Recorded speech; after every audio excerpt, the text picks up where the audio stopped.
Évangile de Jean, chapitre 1. Au commencement était la parole, et la parole était avec Dieu, et la parole était Dieu. Elle était au commencement avec Dieu. Toutes choses ont été faites par elle, et rien de ce qui a été fait n'a été fait sans elle.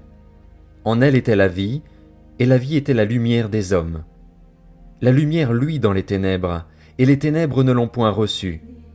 Il y eut un homme envoyé de Dieu, son nom était Jean. Il vint pour servir de témoin, pour rendre témoignage à la lumière, afin que tous crussent par lui. Il n'était pas la lumière, mais il parut pour rendre témoignage à la lumière. Cette lumière était la véritable lumière, qui, en venant dans le monde, éclaire tout homme. Elle était dans le monde, et le monde a été fait par elle, et le monde ne l'a point connue. Elle est venue chez les siens, et les siens ne l'ont point reçue. Mais à tous ceux qui l'ont reçue, à ceux qui croient en son nom, elle a donné le pouvoir de devenir enfants de Dieu, lesquels sont nés, non du sang, ni de la volonté de la chair, ni de la volonté de l'homme, mais de Dieu. Et la parole a été faite chair, et elle a habité parmi nous, pleine de grâce et de vérité. Et nous avons contemplé sa gloire, une gloire comme la gloire du Fils unique venu du Père. Jean lui a rendu témoignage, et s'est écrié, « C'est celui dont j'ai dit, celui qui vient après moi m'a précédé, car il était avant moi. » Et nous avons tous reçu de sa plénitude, et grâce pour grâce. Car la loi a été donnée par Moïse, la grâce et la vérité sont venues par Jésus-Christ. Personne n'a jamais vu Dieu. Le Fils unique, qui est dans le sein du Père, est celui qui l'a fait connaître. Voici le témoignage de Jean, lorsque les Juifs envoyèrent de Jérusalem des sacrificateurs et des Lévites pour lui demander « Toi, qui es-tu » Il déclara, et ne le nia point, il déclara qu'il n'était pas le Christ. Et ils lui demandèrent « Quoi donc? Es-tu Élie » Et il dit « Je ne le suis point. »« Es-tu le prophète » Et il répondit « Non. » Ils lui dirent alors « Qui es-tu » afin que nous donnions une réponse à ceux qui nous ont envoyés. « Que dis-tu de toi-même » ? Moi, dit-il, je suis la voix de celui qui crie dans le désert « Aplanissez le chemin du Seigneur », comme a dit Ésaïe, le prophète. Ceux qui avaient été envoyés étaient des pharisiens. Ils lui firent encore cette question. « Pourquoi donc baptises-tu si tu n'es pas le Christ, ni Élie, ni le prophète ?» Jean leur répondit, « Moi, je baptise d'eau, mais au milieu de vous il y a quelqu'un que vous ne connaissez pas, qui vient après moi. Je ne suis pas digne de délier la courroie de ses souliers. » Ces choses se passèrent à Béthanie, au-delà du Jourdain, où Jean baptisait. Le lendemain, il vit Jésus venant à lui, et il dit, « Voici l'agneau de Dieu, qui ôte le péché du monde. » C'est celui dont j'ai dit, « Après moi vient un homme qui m'a précédé, car il était avant moi. » Je ne le connaissais pas, mais c'est afin qu'il fût manifesté à Israël que je suis venu baptiser d'eau.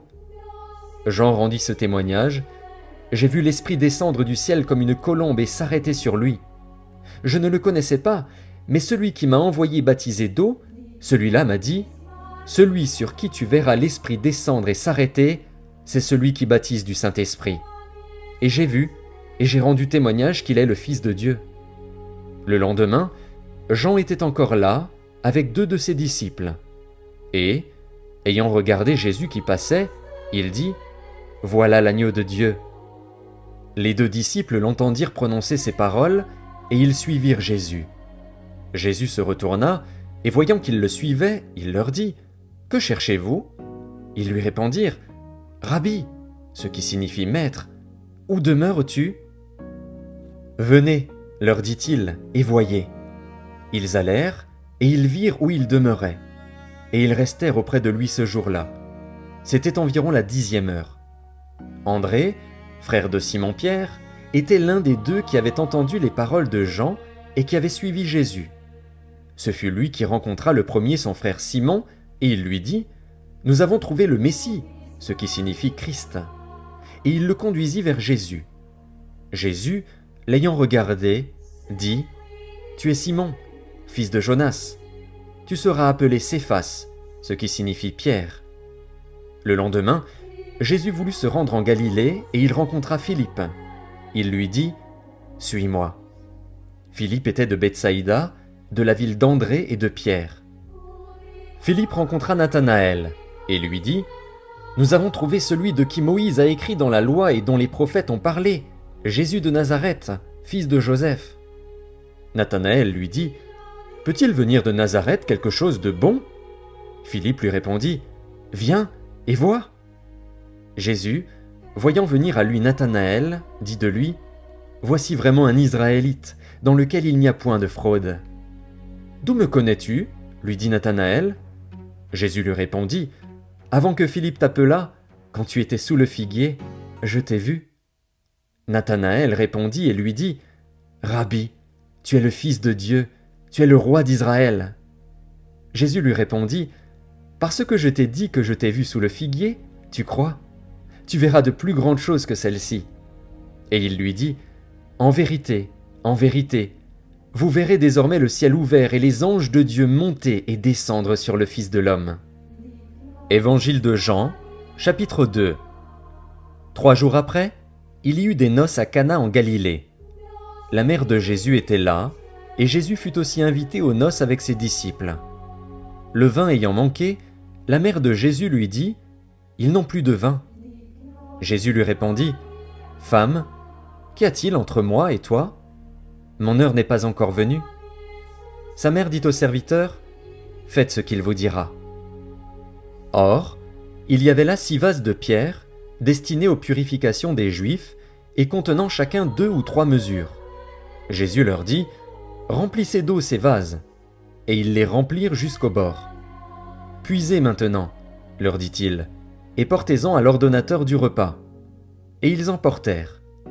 Quand l'ordonnateur du repas eut goûté l'eau changée en vin, ne sachant d'où venait ce vin, tandis que les serviteurs, qui avaient puisé l'eau, le savaient bien, il appela l'époux et lui dit : « Tout homme sert d'abord le bon vin, puis le moins bon après qu'on s'est enivré. Toi, tu as gardé le bon vin jusqu'à présent. » Tel fut, à Cana en Galilée, le premier des miracles que fit Jésus. Il manifesta sa gloire, et ses disciples crurent en lui. Après cela, il descendit à Capernaüm avec sa mère, ses frères et ses disciples, et ils n'y demeurèrent que peu de jours. La Pâque des Juifs était proche, et Jésus monta à Jérusalem. Il trouva dans le temple les vendeurs de bœufs, de brebis et de pigeons, et les changeurs assis. Ayant fait un fouet avec des cordes, il les chassa tous du temple, ainsi que les brebis et les bœufs. Il dispersa la monnaie des changeurs et renversa les tables. Et il dit aux vendeurs de pigeons : « Ôtez cela d'ici, ne faites pas de la maison de mon père une maison de trafic. » Ses disciples se souvinrent qu'il est écrit : « Le zèle de ta maison me dévore. » Les Juifs, prenant la parole, lui dirent : « Quel miracle nous montres-tu pour agir de la sorte ?» Jésus leur répondit : « Détruisez ce temple, et en 3 jours je le relèverai. » Les Juifs dirent : « Il a fallu 46 ans pour bâtir ce temple, et toi, en 3 jours tu le relèveras. » Mais il parlait du temple de son corps. C'est pourquoi, lorsqu'il fut ressuscité des morts, ses disciples se souvinrent qu'il avait dit cela, et ils crurent à l'écriture et à la parole que Jésus avait dite. Pendant que Jésus était à Jérusalem, à la fête de Pâques, plusieurs crurent en son nom, voyant les miracles qu'il faisait. Mais Jésus ne se fiait point à eux, parce qu'il les connaissait tous, et parce qu'il n'avait pas besoin qu'on lui rendît témoignage d'aucun homme, car il savait lui-même ce qui était dans l'homme. Évangile de Jean, chapitre 3. Mais il y eut un homme d'entre les pharisiens, nommé Nicodème, un chef des Juifs, qui vint, lui, auprès de Jésus, de nuit, et lui dit : « Rabbi, nous savons que tu es un docteur venu de Dieu, car personne ne peut faire ces miracles que tu fais si Dieu n'est avec lui. » Jésus lui répondit : « En vérité, je te le dis, si un homme ne naît de nouveau, il ne peut voir le royaume de Dieu. » Nicodème lui dit : « Comment un homme peut-il naître quand il est vieux ? Peut-il rentrer dans le sein de sa mère et naître ?»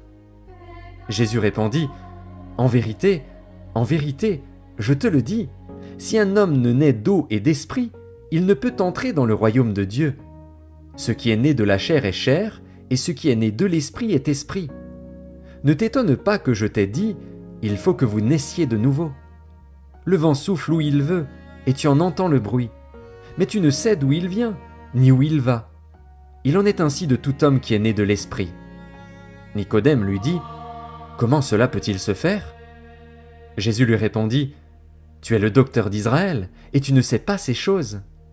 En vérité, je te le dis, nous disons ce que nous savons, et nous rendons témoignage de ce que nous avons vu. Et vous ne recevez pas notre témoignage. Si vous ne croyez pas quand je vous ai parlé des choses terrestres, comment croirez-vous quand je vous parlerai des choses célestes ? Personne n'est monté au ciel, si ce n'est celui qui est descendu du ciel, le Fils de l'homme qui est dans le ciel. Et comme Moïse éleva le serpent dans le désert, il faut de même que le Fils de l'homme soit élevé, afin que quiconque croit en lui ait la vie éternelle. Car Dieu a tant aimé le monde qu'il a donné son Fils unique, afin que quiconque croit en lui ne périsse point, mais qu'il ait la vie éternelle. Dieu, en effet, n'a pas envoyé son Fils dans le monde pour qu'il juge le monde, mais pour que le monde soit sauvé par lui.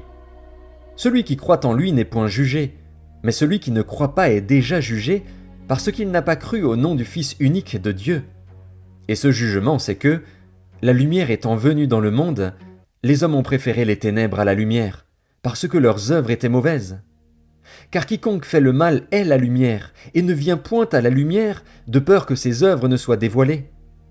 Mais celui qui agit selon la vérité vient à la lumière, afin que ses œuvres soient manifestées, parce qu'elles sont faites en Dieu. Après cela, Jésus, accompagné de ses disciples, se rendit dans la terre de Judée. Et là il demeurait avec eux, et il baptisait. Jean aussi baptisait à Hénon, près de Salim, parce qu'il y avait là beaucoup d'eau, et on y venait pour être baptisé. Car Jean n'avait pas encore été mis en prison. Or, il s'éleva de la part des disciples de Jean une dispute avec un juif touchant la purification.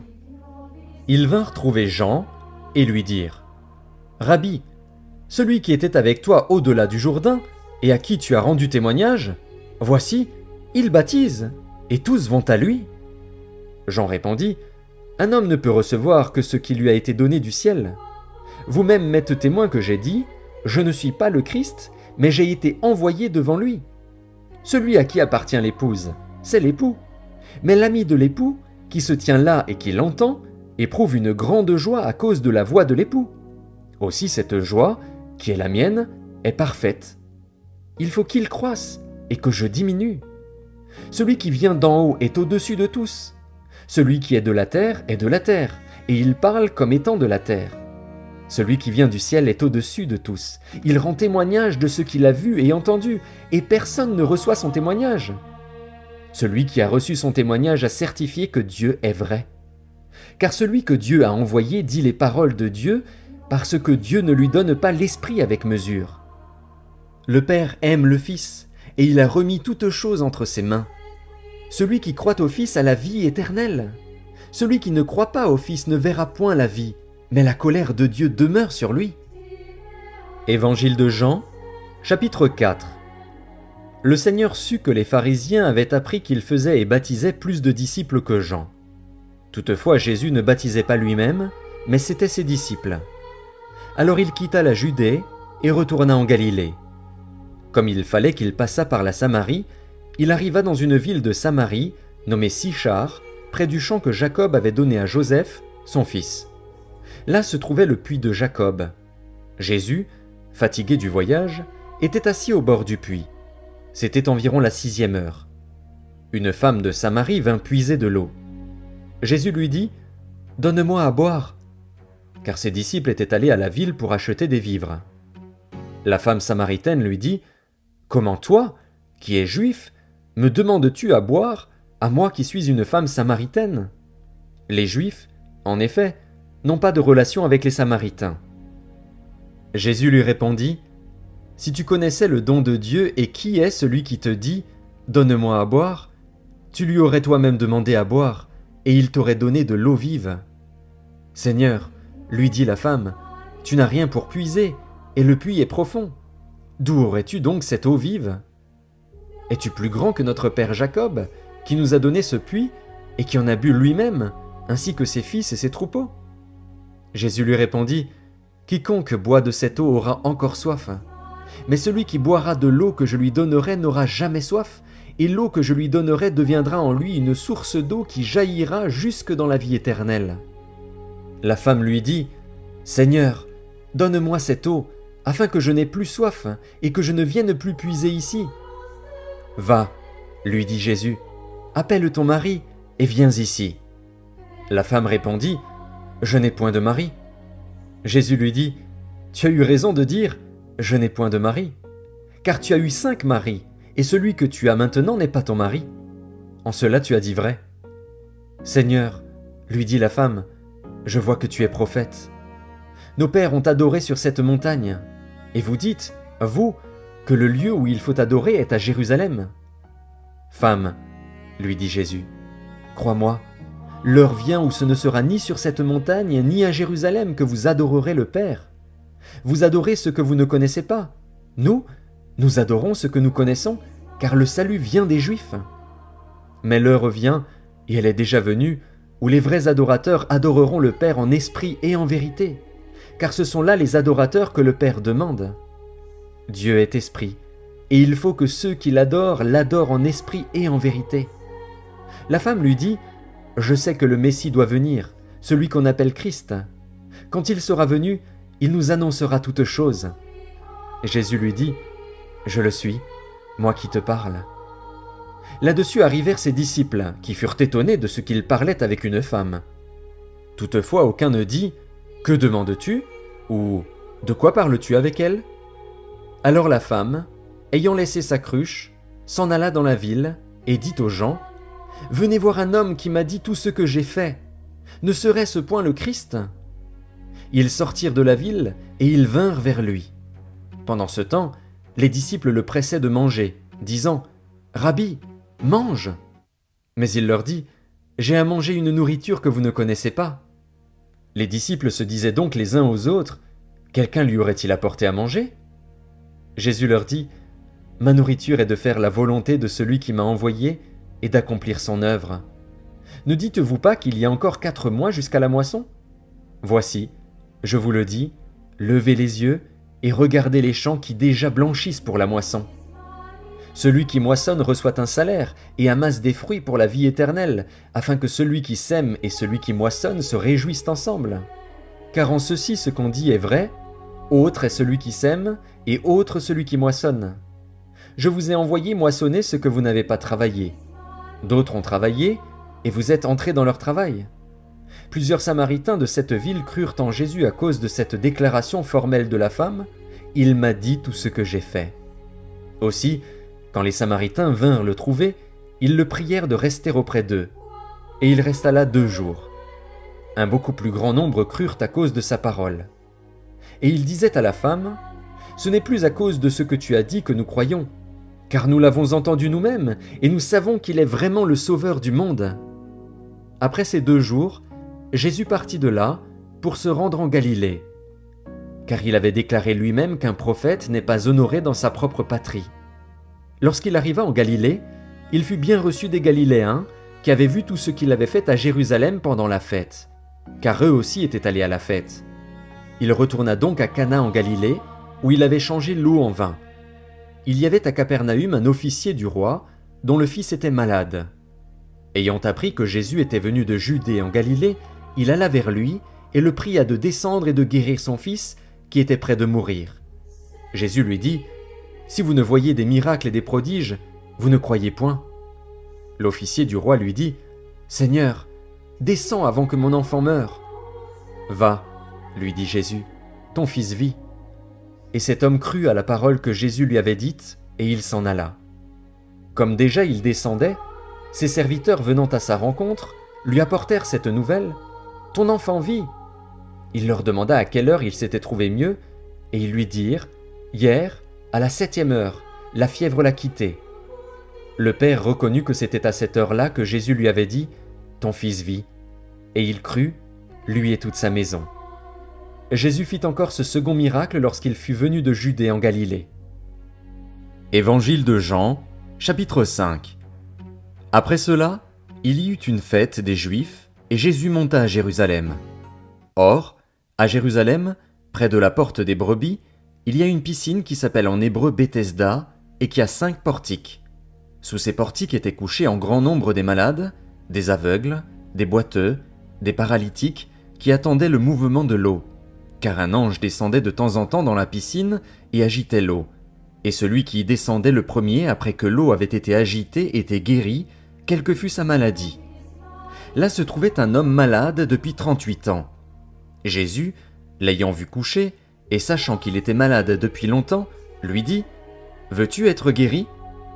Le malade lui répondit « Seigneur, je n'ai personne pour me jeter dans la piscine quand l'eau est agitée, et, pendant que j'y vais, un autre descend avant moi. »« Lève-toi, lui dit Jésus, prends ton lit et marche. » Aussitôt cet homme fut guéri.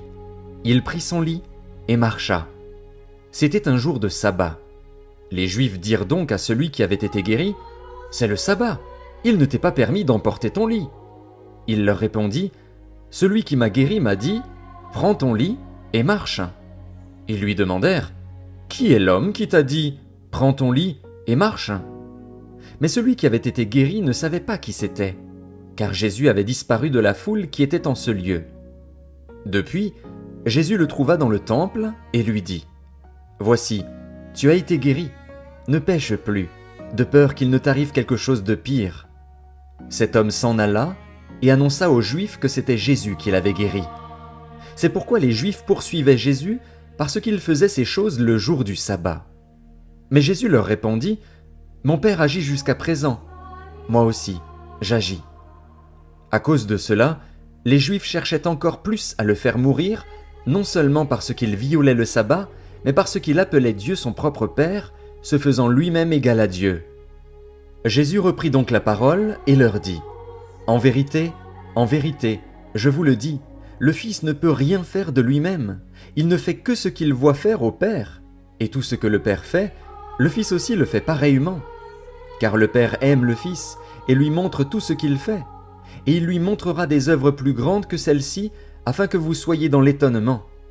Car, comme le Père ressuscite les morts et donne la vie, ainsi le Fils donne la vie à qui il veut. Le Père ne juge personne, mais il a remis tout jugement au Fils, afin que tous honorent le Fils comme ils honorent le Père. Celui qui n'honore pas le Fils n'honore pas le Père qui l'a envoyé. En vérité, je vous le dis, celui qui écoute ma parole et qui croit à celui qui m'a envoyé a la vie éternelle et ne vient point en jugement, mais il est passé de la mort à la vie. En vérité, je vous le dis, l'heure vient, et elle est déjà venue, où les morts entendront la voix du Fils de Dieu, et ceux qui l'auront entendu vivront. Car, comme le Père a la vie en lui-même, ainsi il a donné au Fils d'avoir la vie en lui-même. Et il lui a donné le pouvoir de juger, parce qu'il est Fils de l'homme. Ne vous étonnez pas de cela, car l'heure vient où tous ceux qui sont dans les sépulcres entendront sa voix et en sortiront. Ceux qui auront fait le bien ressusciteront pour la vie, mais ceux qui auront fait le mal ressusciteront pour le jugement. Je ne puis rien faire de moi-même. Selon que j'entends, je juge. Et mon jugement est juste, parce que je ne cherche pas ma volonté, mais la volonté de celui qui m'a envoyé. Si c'est moi qui rends témoignage de moi-même, mon témoignage n'est pas vrai. Il y en a un autre qui rend témoignage de moi, et je sais que le témoignage qu'il rend de moi est vrai. Vous avez envoyé vers Jean, et il a rendu témoignage à la vérité. Pour moi, ce n'est pas d'un homme que je reçois le témoignage, mais je dis ceci afin que vous soyez sauvés. Jean était la lampe qui brûle et qui luit, et vous avez voulu vous réjouir 1 heure à sa lumière. Moi, j'ai un témoignage plus grand que celui de Jean, car les œuvres que le Père m'a donné d'accomplir, ces œuvres mêmes que je fais, témoignent de moi que c'est le Père qui m'a envoyé. Et le Père qui m'a envoyé a rendu lui-même témoignage de moi. Vous n'avez jamais entendu sa voix, vous n'avez point vu sa face, et sa parole ne demeure point en vous, parce que vous ne croyez pas à celui qui l'a envoyé. Vous sondez les Écritures, parce que vous pensez avoir en elles la vie éternelle. Ce sont elles qui rendent témoignage de moi. Et vous ne voulez pas venir à moi pour avoir la vie. Je ne tire pas ma gloire des hommes, mais je sais que vous n'avez point en vous l'amour de Dieu. Je suis venu au nom de mon Père, et vous ne me recevez pas. Si un autre vient en son propre nom, vous le recevrez. Comment pouvez-vous croire, vous qui tirez votre gloire les uns des autres, et qui ne cherchez point la gloire qui vient de Dieu seul ? Ne pensez pas que moi je vous accuserai devant le Père. Celui qui vous accuse, c'est Moïse, en qui vous avez mis votre espérance. Car si vous croyiez Moïse, vous me croiriez aussi, parce qu'il a écrit de moi. Mais si vous ne croyez pas à ses écrits, comment croirez-vous à mes paroles ? Évangile de Jean, chapitre 6. Après cela, Jésus s'en alla de l'autre côté de la mer de Galilée, de Tibériade. Une grande foule le suivait, parce qu'elle voyait les miracles qu'il opérait sur les malades. Jésus monta sur la montagne, et là il s'assit avec ses disciples. Or, la Pâque était proche, la fête des Juifs. Ayant levé les yeux, et voyant qu'une grande foule venait à lui, Jésus dit à Philippe, « Où achèterons-nous des pains pour que ces gens aient à manger ?» Il disait cela pour l'éprouver, car il savait ce qu'il allait faire. Philippe lui répondit, « Les pains qu'on aurait pour 200 deniers ne suffiraient pas pour que chacun en reçût un peu. » Un de ses disciples, André, frère de Simon-Pierre, lui dit, « Il y a ici un jeune garçon qui a 5 pains d'orge et 2 poissons. Mais qu'est-ce que cela pour tant de gens ?» Jésus dit, « Faites-les asseoir. » Il y avait dans ce lieu beaucoup d'herbe. Ils s'assirent donc, au nombre d'environ 5000 hommes. Jésus prit les pains, rendit grâce, et les distribua à ceux qui étaient assis. Il leur donna de même des poissons, autant qu'ils en voulurent. Lorsqu'ils furent rassasiés, il dit à ses disciples, « Ramassez les morceaux qui restent, afin que rien ne se perde. » Ils les ramassèrent donc, et ils remplirent 12 paniers avec les morceaux qui restèrent des 5 pains d'orge, après que tous eurent mangé. Ces gens, ayant vu le miracle que Jésus avait fait, disaient, « Celui-ci est vraiment le prophète qui doit venir dans le monde. » Et Jésus, sachant qu'ils allaient venir l'enlever pour le faire roi, se retira de nouveau sur la montagne, lui seul. Quand le soir fut venu, ses disciples descendirent au bord de la mer. Étant montés dans une barque, ils traversaient la mer pour se rendre à Capernaüm. Il faisait déjà nuit, et Jésus ne les avait pas encore rejoints. Il soufflait un grand vent, et la mer était agitée. Après avoir ramé environ 25 ou 30 stades, ils virent Jésus marchant sur la mer et s'approchant de la barque. Et ils eurent peur. Mais Jésus leur dit, « C'est moi, n'ayez pas peur. » Ils voulaient donc le prendre dans la barque, et aussitôt la barque aborda au lieu où ils allaient. La foule qui était restée de l'autre côté de la mer avait remarqué qu'il ne se trouvait là qu'une seule barque, et que Jésus n'était pas monté dans cette barque avec ses disciples, mais qu'ils étaient partis seuls. Le lendemain, comme d'autres barques étaient arrivées de Tibériade près du lieu où ils avaient mangé le pain après que le Seigneur eut rendu grâce, les gens de la foule, ayant vu que ni Jésus ni ses disciples n'étaient là, montèrent eux-mêmes dans ces barques et allèrent à Capernaüm à la recherche de Jésus. Et l'ayant trouvé au-delà de la mer, ils lui dirent, « Rabbi, quand es-tu venu ici ?» Jésus leur répondit, « En vérité, je vous le dis, vous me cherchez, non parce que vous avez vu des miracles, mais parce que vous avez mangé des pains et que vous avez été rassasiés. Travaillez, non pour la nourriture qui périt, mais pour celle qui subsiste pour la vie éternelle, et que le Fils de l'homme vous donnera. Car c'est lui que le Père, que Dieu a marqué de son sceau. » Ils lui dirent, « Que devons-nous faire pour faire les œuvres de Dieu ?» Jésus leur répondit, « L'œuvre de Dieu, c'est que vous croyiez en celui qui l'a envoyé. » « Quel miracle fais-tu donc, lui dirent-ils, afin que nous le voyions et que nous croyions en toi ? Que fais-tu ? Nos pères ont mangé la manne dans le désert. Selon ce qui est écrit, il leur donna le pain du ciel à manger. » Jésus leur dit, « En vérité, je vous le dis, Moïse ne vous a pas donné le pain du ciel, mais mon Père vous donne le vrai pain du ciel. Car le pain de Dieu, c'est celui qui descend du ciel et qui donne la vie au monde. » Ils lui dirent, « Seigneur, donne-nous toujours ce pain. » Jésus leur dit, « Je suis le pain de vie. Celui qui vient à moi n'aura jamais faim, et celui qui croit en moi n'aura jamais soif. Mais, je vous l'ai dit, vous m'avez vu, et vous ne croyez point. Tous ceux que le Père me donne viendront à moi, et je ne mettrai pas dehors celui qui vient à moi. Car je suis descendu du ciel pour faire, non ma volonté, mais la volonté de celui qui m'a envoyé. Or, la volonté de celui qui m'a envoyé, c'est que je ne perde rien de tout ce qu'il m'a donné, mais que je le ressuscite au dernier jour. La volonté de mon Père, c'est que quiconque voit le Fils et croit en lui ait la vie éternelle, et je le ressusciterai au dernier jour. » Les Juifs murmuraient à son sujet, parce qu'il avait dit, « Je suis le pain qui est descendu du ciel. Et il disait, n'est-ce pas là Jésus, le fils de Joseph, celui dont nous connaissons le père et la mère? Comment donc dit-il, je suis descendu du ciel? Jésus leur répondit, ne murmurez pas entre vous. Nul ne peut venir à moi, si le Père qui m'a envoyé ne l'attire, et je le ressusciterai au dernier jour. Il est écrit dans les prophètes, ils seront tous enseignés de Dieu. Ainsi quiconque a entendu le Père et a reçu son enseignement vient à moi. C'est que nul n'a vu le Père, sinon celui qui vient de Dieu. Celui-là a vu le Père. En vérité, je vous le dis, celui qui croit en moi a la vie éternelle. Je suis le pain de vie. Vos pères ont mangé la manne dans le désert, et ils sont morts. C'est ici le pain qui descend du ciel, afin que celui qui en mange ne meure point. Je suis le pain vivant qui est descendu du ciel. Si quelqu'un mange de ce pain, il vivra éternellement. Et le pain que je donnerai, c'est ma chair, que je donnerai pour la vie du monde. Là-dessus, les Juifs disputaient entre eux, disant « Comment peut-il nous donner sa chair à manger ?» Jésus leur dit « En vérité, je vous le dis, si vous ne mangez la chair du Fils de l'homme, et si vous ne buvez son sang, vous n'avez point la vie en vous-même.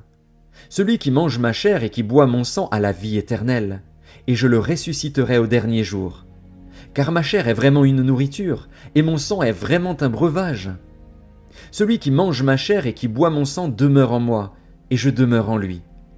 Comme le Père qui est vivant m'a envoyé, et que je vis par le Père, ainsi celui qui me mange vivra par moi. C'est ici le pain qui est descendu du ciel. Il n'en est pas comme de vos pères qui ont mangé la manne et qui sont morts. Celui qui mange ce pain vivra éternellement. Jésus dit ces choses dans la synagogue, enseignant à Capernaüm. Plusieurs de ses disciples, après l'avoir entendu, dirent « Cette parole est dure, qui peut l'écouter ?» Jésus, sachant en lui-même que ses disciples murmuraient à ce sujet, leur dit « Cela vous scandalise-t-il? Et si vous voyez le Fils de l'homme monter où il était auparavant? C'est l'Esprit qui vivifie. La chair ne sert de rien. Les paroles que je vous ai dites sont esprit et vie. Mais il en est parmi vous quelques-uns qui ne croient point. » Car Jésus savait dès le commencement qui étaient ceux qui ne croyaient point et qui était celui qui le livrerait. Et il ajouta « C'est pourquoi je vous ai dit que nul ne peut venir à moi si cela ne lui a été donné par le Père. » Dès ce moment, plusieurs de ses disciples se retirèrent et ils n'allaient plus avec lui. Jésus donc dit aux 12 « Et vous, ne voulez-vous pas aussi vous en aller ?» Simon-Pierre lui répondit « Seigneur, à qui irions-nous? Tu as les paroles de la vie éternelle. Et nous avons cru et nous avons connu que tu es le Christ, le Saint de Dieu. » Jésus leur répondit « N'est-ce pas moi qui vous ai choisis, vous les 12? Et l'un de vous est un démon. » Il parlait de Judas Iscariote, fils de Simon, car c'était lui qui devait le livrer, lui, l'un des 12. Évangile de Jean, chapitre 7. Après cela, Jésus parcourait la Galilée, car il ne voulait pas séjourner en Judée, parce que les Juifs cherchaient à le faire mourir. Or, la fête des Juifs, la fête des tabernacles, était proche. Et ses frères lui dirent « Pars d'ici, et va en Judée, afin que tes disciples voient aussi les œuvres que tu fais. Personne n'agit en secret lorsqu'il désire paraître. Si tu fais ces choses, montre-toi toi-même au monde. » Car ses frères non plus ne croyaient pas en lui. Jésus leur dit « Mon temps n'est pas encore venu, mais votre temps est toujours prêt. Le monde ne peut vous haïr. Moi, il me hait, parce que je rends de lui le témoignage que ses œuvres sont mauvaises. Montez, vous, à cette fête. Pour moi, je n'y monte point, parce que mon temps n'est pas encore accompli. » Après leur avoir dit cela, il resta en Galilée. Lorsque ses frères furent montés à la fête, il y monta aussi lui-même, non publiquement, mais comme en secret. Les Juifs le cherchaient pendant la fête et disaient « Où est-il » Il y avait dans la foule grande rumeur à son sujet. Les uns disaient « C'est un homme de bien ». D'autres disaient « Non, il égare la multitude ». Personne, toutefois, ne parlait librement de lui par crainte des Juifs. Vers le milieu de la fête, Jésus monta au temple, et il enseignait. Les Juifs s'étonnaient, disant « Comment connaît-il les Écritures, lui qui n'a point étudié ?» Jésus leur répondit « Ma doctrine n'est pas de moi, mais de celui qui m'a envoyé. Si quelqu'un veut faire sa volonté, il connaîtra si ma doctrine est de Dieu ou si je parle de mon chef. Celui qui parle de son chef cherche sa propre gloire, mais celui qui cherche la gloire de celui qui l'a envoyé, celui-là est vrai, et il n'y a point d'injustice en lui. Moïse ne vous a-t-il pas donné la loi? Et nul de vous n'observe la loi. Pourquoi cherchez-vous à me faire mourir? La foule répondit, « Tu as un démon. Qui est-ce qui cherche à te faire mourir ?» Jésus leur répondit, « J'ai fait une œuvre, et vous en êtes tous étonnés. Moïse vous a donné la circoncision, non qu'elle vienne de Moïse, car elle vient des patriarches, et vous circoncisez un homme le jour du sabbat. Si un homme reçoit la circoncision le jour du sabbat, afin que la loi de Moïse ne soit pas violée, pourquoi vous irritez-vous contre moi de ce que j'ai guéri un homme tout entier le jour du sabbat? Ne jugez pas selon l'apparence, mais jugez selon la justice. » Quelques habitants de Jérusalem disaient, « N'est-ce pas là celui qu'ils cherchent à faire mourir? Et voici, il parle librement, et ils ne lui disent rien. Est-ce que vraiment les chefs auraient reconnu qu'il est le Christ? Cependant celui-ci, nous savons d'où il est. Mais le Christ, quand il viendra, personne ne saura d'où il est. » Et Jésus, enseignant dans le temple, s'écria, « Vous me connaissez, et vous savez d'où je suis. Je ne suis pas venu de moi-même, mais celui qui m'a envoyé est vrai, et vous ne le connaissez pas. Moi, je le connais, car je viens de lui, et c'est lui qui m'a envoyé. » Il cherchait donc à se saisir de lui, et personne ne mit la main sur lui, parce que son heure n'était pas encore venue. Plusieurs parmi la foule crurent en lui, et ils disaient, « Le Christ, quand il viendra, fera-t-il plus de miracles que n'en a fait celui-ci » Les pharisiens entendirent la foule murmurant de lui ces choses. Alors les principaux sacrificateurs et les pharisiens envoyèrent des huissiers pour le saisir. Jésus dit, « Je suis encore avec vous pour un peu de temps, puis je m'en vais vers celui qui m'a envoyé. Vous me chercherez et vous ne me trouverez pas, et vous ne pouvez venir où je serai. » Sur quoi les Juifs dirent entre eux, « Où ira-t-il, que nous ne le trouvions pas? Ira-t-il parmi ceux qui sont dispersés chez les Grecs, et enseignera-t-il les Grecs? Que signifie cette parole qu'il a dite, « Vous me chercherez et vous ne me trouverez pas, et vous ne pouvez venir où je serai ?» Le dernier jour, le grand jour de la fête, Jésus, se tenant debout, s'écria, « Si quelqu'un a soif, qu'il vienne à moi, et qu'il boive. Celui qui croit en moi, des fleuves d'eau vive couleront de son sein, comme dit l'Écriture. » Il dit cela de l'Esprit que devaient recevoir ceux qui croiraient en lui, car l'Esprit n'était pas encore, parce que Jésus n'avait pas encore été glorifié. Des gens de la foule, ayant entendu ces paroles, disaient, « Celui-ci est vraiment le prophète. » D'autres disaient, « C'est le Christ. » Et d'autres disaient, « Est-ce bien de la Galilée que doit venir le Christ? L'Écriture ne dit-elle pas que c'est de la postérité de David et du village de Bethléem, où était David, que le Christ doit venir? » Il y eut donc, à cause de lui, division parmi la foule. Quelques-uns d'entre eux voulaient le saisir, mais personne ne mit la main sur lui. Ainsi les huissiers retournèrent vers les principaux sacrificateurs et les pharisiens. Et ceux-ci leur dirent, « Pourquoi ne l'avez-vous pas amené ?» Les huissiers répondirent, « Jamais homme n'a parlé comme cet homme. » Les pharisiens leur répliquèrent, « Est-ce que vous aussi, vous avez été séduits? Y a-t-il quelqu'un des chefs ou des pharisiens qui ait cru en lui? Mais cette foule qui ne connaît pas la loi, ce sont des maudits. » Nicodème, qui était venu de nuit vers Jésus, et qui était l'un d'entre eux, leur dit, « Notre loi condamne-t-elle un homme avant qu'on l'entende et qu'on sache ce qu'il a fait ?» Ils lui répondirent, « Es-tu aussi galiléen? Examine, et tu verras que de la Galilée il ne sort point de prophète. » Et chacun s'en retourna dans sa maison. Évangile de Jean, chapitre 8. Jésus se rendit à la montagne des Oliviers. Mais, dès le matin, il alla de nouveau dans le temple, et tout le peuple vint à lui. S'étant assis, il les enseignait. Alors les scribes et les pharisiens amenèrent une femme surprise en adultère. Et, la plaçant au milieu du peuple, ils dirent à Jésus, « Maître, cette femme a été surprise en flagrant délit d'adultère. Moïse, dans la loi, nous a ordonné de lapider de telles femmes. Toi donc, que dis-tu » Il disait cela pour l'éprouver, afin de pouvoir l'accuser. Mais Jésus, s'étant baissé, écrivait avec le doigt sur la terre. Comme il continuait à l'interroger, Il se releva et leur dit : « Que celui de vous qui est sans péché jette le premier la pierre contre elle. » Et s'étant de nouveau baissé, il écrivait sur la terre. Quand ils entendirent cela, accusés par leur conscience, ils se retirèrent un à un, depuis les plus âgés jusqu'au dernier. Et Jésus resta seul avec la femme qui était là au milieu. Alors s'étant relevé, et ne voyant plus que la femme, Jésus lui dit : « Femme, où sont ceux qui t'accusaient ? Personne ne t'a-t-il condamné ? » Elle répondit : « Non, Seigneur. » Et Jésus lui dit : « Je ne te condamne pas non plus. Va et ne pêche plus. » Jésus leur parla de nouveau et dit : « Je suis la lumière du monde. Celui qui me suit ne marchera pas dans les ténèbres, mais il aura la lumière de la vie. » Là-dessus, les pharisiens lui dirent : « Tu rends témoignage de toi-même. Ton témoignage n'est pas vrai. » Jésus leur répondit : « Quoique je rende témoignage de moi-même, mon témoignage est vrai, car je sais d'où je suis venu et où je vais, mais vous, vous ne savez d'où je viens ni où je vais. Vous jugez selon la chair. Moi, je ne juge personne. Et si je juge, mon jugement est vrai, car je ne suis pas seul. Mais le Père qui m'a envoyé est avec moi. Il est écrit dans votre loi que le témoignage de 2 hommes est vrai. Je rends témoignage de moi-même, et le Père qui m'a envoyé rend témoignage de moi. » Ils lui dirent donc : « Où est ton Père ? » Jésus répondit : « Vous ne connaissez ni moi, ni mon Père.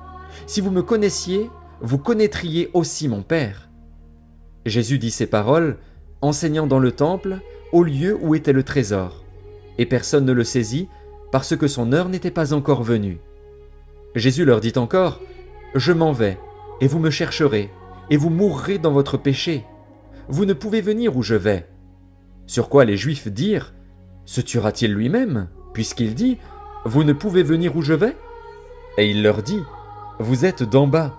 Moi, je suis d'en haut. Vous êtes de ce monde. Moi, je ne suis pas de ce monde. C'est pourquoi je vous ai dit que vous mourrez dans vos péchés. Car si vous ne croyez pas ce que je suis, vous mourrez dans vos péchés. » « Qui es-tu ? » lui dirent-ils. Jésus leur répondit : « Ce que je vous dis dès le commencement. J'ai beaucoup de choses à dire de vous et à juger en vous, mais celui qui m'a envoyé est vrai, et ce que j'ai entendu de lui, je le dis au monde. » Ils ne comprirent point qu'il leur parlait du Père. Jésus donc leur dit : « Quand vous aurez élevé le Fils de l'homme, alors vous connaîtrez ce que je suis, et que je ne fais rien de moi-même, mais que je parle selon ce que le Père m'a enseigné. Celui qui m'a envoyé est avec moi.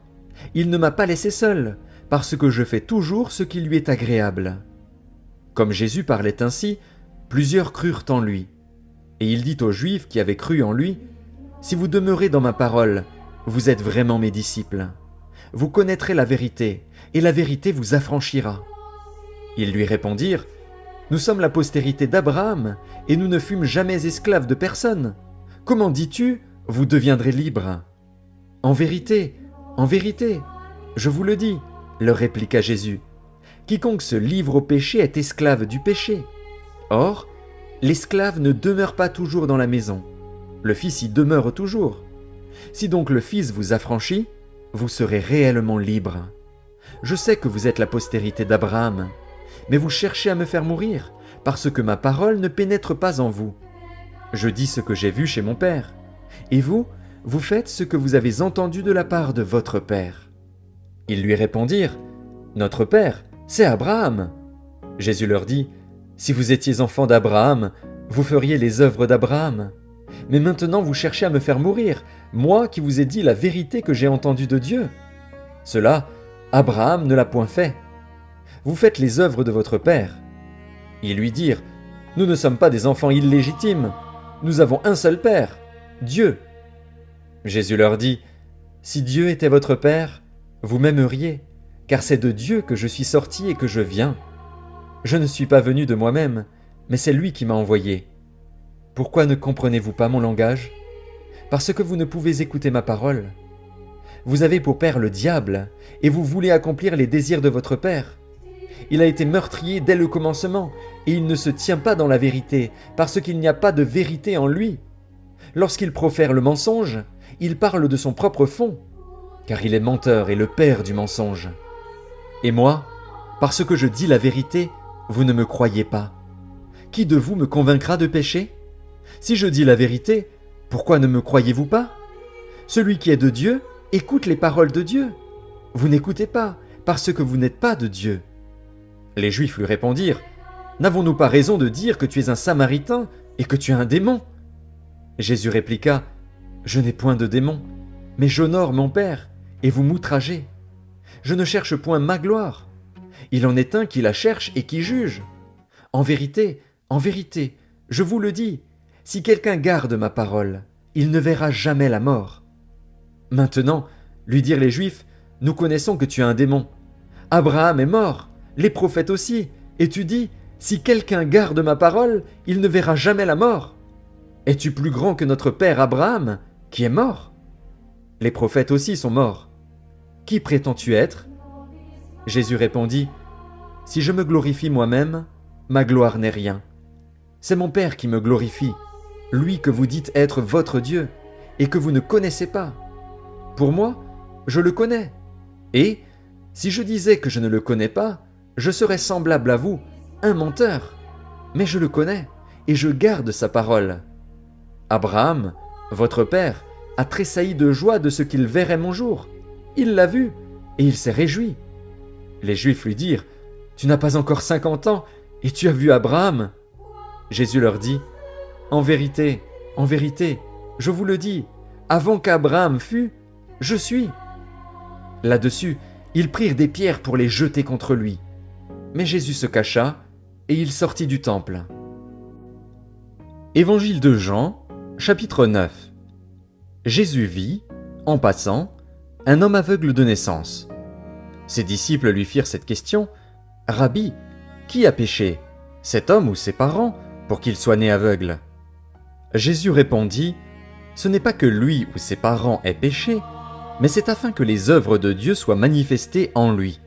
Il faut que je fasse, tandis qu'il est jour, les œuvres de celui qui m'a envoyé. La nuit vient où personne ne peut travailler. Pendant que je suis dans le monde, je suis la lumière du monde. » Après avoir dit cela, il cracha à terre et fit de la boue avec sa salive.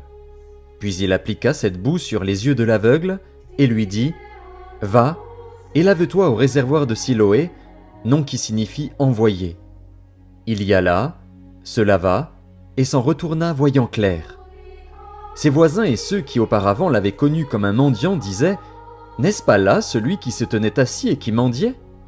Les uns disaient, « C'est lui !» D'autres disaient, « Non, mais il lui ressemble. » Et lui-même disait, « C'est moi. » Ils lui dirent donc, « Comment tes yeux ont-ils été ouverts ?» Il répondit, « L'homme qu'on appelle Jésus a fait de la boue, a oint mes yeux et m'a dit, « Va au réservoir de Siloé et lave-toi. » J'y suis allé, je me suis lavé et j'ai recouvré la vue. Ils lui dirent, « Où est cet homme ?» Il répondit, « Je ne sais. » Ils menèrent vers les pharisiens celui qui avait été aveugle. Or, c'était un jour de sabbat que Jésus avait fait de la boue et lui avait ouvert les yeux. De nouveau, les pharisiens aussi lui demandèrent comment il avait recouvré la vue. Et il leur dit, « Il a appliqué de la boue sur mes yeux, je me suis lavé et je vois. » Sur quoi quelques-uns des pharisiens dirent, « Cet homme ne vient pas de Dieu, car il n'observe pas le sabbat. » D'autres dirent, « Comment un homme pécheur peut-il faire de tels miracles ?» Et il y eut division parmi eux. Ils dirent encore à l'aveugle, « Toi, que dis-tu de lui, sur ce qu'il t'a ouvert les yeux ?» Il répondit, « C'est un prophète. » Les Juifs ne crurent point qu'il eût été aveugle et qu'il eût recouvré la vue jusqu'à ce qu'ils eussent fait venir ses parents. Et ils les interrogèrent, disant, « Est-ce là votre fils, que vous dites être né aveugle? Comment donc voit-il maintenant ?» Ses parents répondirent, « Nous savons que c'est notre fils, et qu'il est né aveugle. Mais comment il voit maintenant, ou qui lui a ouvert les yeux, c'est ce que nous ne savons. Interrogez-le lui-même, il a de l'âge, il parlera de ce qui le concerne. » Ses parents dirent cela parce qu'ils craignaient les Juifs, car les Juifs étaient déjà convenus que, si quelqu'un reconnaissait Jésus pour le Christ, il serait exclu de la synagogue. C'est pourquoi ses parents dirent, « Il a de l'âge, interrogez-le lui-même. » Les pharisiens appelèrent une seconde fois l'homme qui avait été aveugle, et ils lui dirent, « Donne gloire à Dieu, nous savons que cet homme est un pécheur. » Il répondit, « S'il est un pécheur, je ne sais. Je sais une chose, c'est que j'étais aveugle et que maintenant je vois. » Ils lui dirent, « Que t'a-t-il fait? Comment t'a-t-il ouvert les yeux ?» Il leur répondit, « Je vous l'ai déjà dit, et vous n'avez pas écouté. Pourquoi voulez-vous l'entendre encore? Voulez-vous aussi devenir ses disciples ?» Ils l'injurièrent et dirent, « C'est toi qui es son disciple. Nous sommes disciples de Moïse.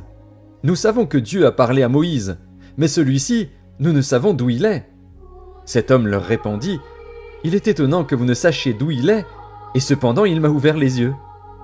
Nous savons que Dieu n'exauce point les pécheurs, mais si quelqu'un l'honore et fait sa volonté, c'est celui-là qui l'exauce. Jamais on n'a entendu dire que quelqu'un ait ouvert les yeux d'un aveugle né. Si cet homme ne venait pas de Dieu, il ne pourrait rien faire. » Ils lui répondirent, « Tu es né tout entier dans le péché, et tu nous enseignes. » Et ils le chassèrent. Jésus apprit qu'ils l'avaient chassé, et, l'ayant rencontré, il lui dit, « Crois-tu au Fils de Dieu ?» Il répondit, « Et qui est-il, Seigneur, afin que je croie en lui ?» « Tu l'as vu, lui dit Jésus, et celui qui te parle, c'est lui. » Et il dit, « Je crois, Seigneur. » Et il se prosterna devant lui.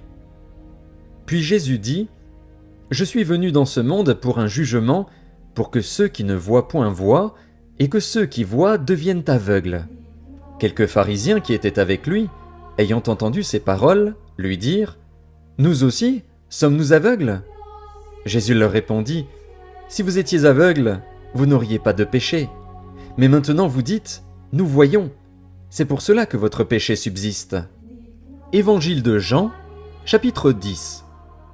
En vérité, je vous le dis, celui qui n'entre pas par la porte dans la bergerie, mais qui y monte par ailleurs, est un voleur et un brigand. Mais celui qui entre par la porte est le berger des brebis. Le portier lui ouvre, et les brebis entendent sa voix. Il appelle par leur nom les brebis qui lui appartiennent, et il les conduit dehors. Lorsqu'il a fait sortir toutes ses propres brebis, il marche devant elles, et les brebis le suivent, parce qu'elles connaissent sa voix. Elles ne suivront point un étranger, mais elles fuiront loin de lui, parce qu'elles ne connaissent pas la voix des étrangers. Jésus leur dit cette parabole, mais ils ne comprirent pas de quoi il leur parlait. Jésus leur dit encore, « En vérité, je vous le dis, je suis la porte des brebis.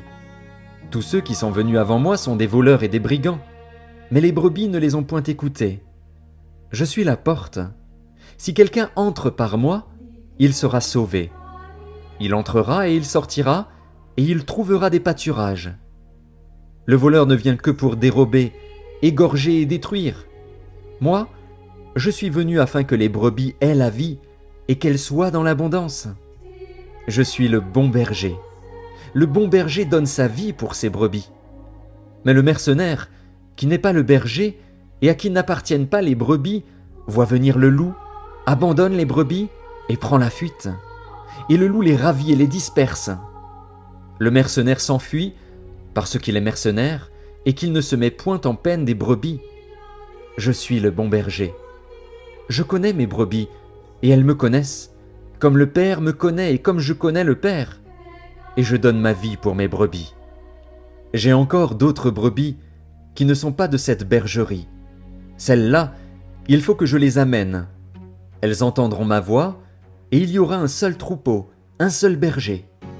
Le Père m'aime parce que je donne ma vie afin de la reprendre. Personne ne me l'ôte, mais je la donne de moi-même. J'ai le pouvoir de la donner, et j'ai le pouvoir de la reprendre. Tel est l'ordre que j'ai reçu de mon Père. » Il y eut de nouveau, à cause de ces paroles, division parmi les Juifs. Plusieurs d'entre eux disaient « Il a un démon, il est fou, pourquoi l'écoutez-vous » D'autres disaient « Ce ne sont pas les paroles d'un démoniaque. Un démon peut-il ouvrir les yeux des aveugles ?» On célébrait à Jérusalem la fête de la dédicace. C'était l'hiver. Et Jésus se promenait dans le temple, sous le portique de Salomon. Les Juifs l'entourèrent et lui dirent « Jusque à quand tiendras-tu notre esprit en suspens? Si tu es le Christ, dis-le-nous franchement. » Jésus leur répondit « Je vous l'ai dit, et vous ne croyez pas. Les œuvres que je fais au nom de mon Père rendent témoignage de moi. Mais vous ne croyez pas, parce que vous n'êtes pas de mes brebis. Mes brebis entendent ma voix. Je les connais, et elles me suivent. Je leur donne la vie éternelle, et elles ne périront jamais, et personne ne les ravira de ma main. Mon Père, qui me les a donnés, est plus grand que tous, et personne ne peut les ravir de la main de mon Père. Moi et le Père, nous sommes un. » Alors les Juifs prirent de nouveau des pierres pour le lapider. Jésus leur dit, « Je vous ai fait voir plusieurs bonnes œuvres venant de mon Père. Pour laquelle me lapidez-vous » Les Juifs lui répondirent, « Ce n'est point pour une bonne œuvre que nous te lapidons, mais pour un blasphème, et parce que toi, qui es un homme, tu te fais Dieu. » Jésus leur répondit, « N'est-il pas écrit dans votre loi, j'ai dit, vous êtes des dieux ?» Si elle a appelé Dieu ceux à qui la parole de Dieu a été adressée, et si l'Écriture ne peut être anéantie, celui que le Père a sanctifié et envoyé dans le monde, vous lui dites, « Tu blasphèmes !» Et cela parce que j'ai dit, « Je suis le Fils de Dieu. » Si je ne fais pas les œuvres de mon Père, ne me croyez pas. Mais si je les fais, quand même vous ne me croyez point, croyez à ces œuvres, afin que vous sachiez et reconnaissiez que le Père est en moi et que je suis dans le Père. Là-dessus, ils cherchèrent encore à le saisir, mais il s'échappa de leurs mains. Jésus s'en alla de nouveau au-delà du Jourdain, dans le lieu où Jean avait d'abord baptisé, et il y demeura. Beaucoup de gens vinrent à lui, et ils disaient, « Jean n'a fait aucun miracle, mais tout ce que Jean a dit de cet homme était vrai. » Et, dans ce lieu-là, plusieurs crurent en lui. Évangile de Jean, chapitre 11. Il y avait un homme malade, Lazare, de Béthanie, village de Marie et de Marthe, sa sœur. C'était cette Marie qui oignit de parfum le Seigneur et qui lui essuya les pieds avec ses cheveux, et c'était son frère Lazare qui était malade. Les sœurs envoyèrent dire à Jésus, « Seigneur, voici, celui que tu aimes est malade. » Après avoir entendu cela, Jésus dit, « Cette maladie n'est point à la mort, mais elle est pour la gloire de Dieu, afin que le Fils de Dieu soit glorifié par elle. » Or, Jésus aimait Marthe, et sa sœur, et Lazare.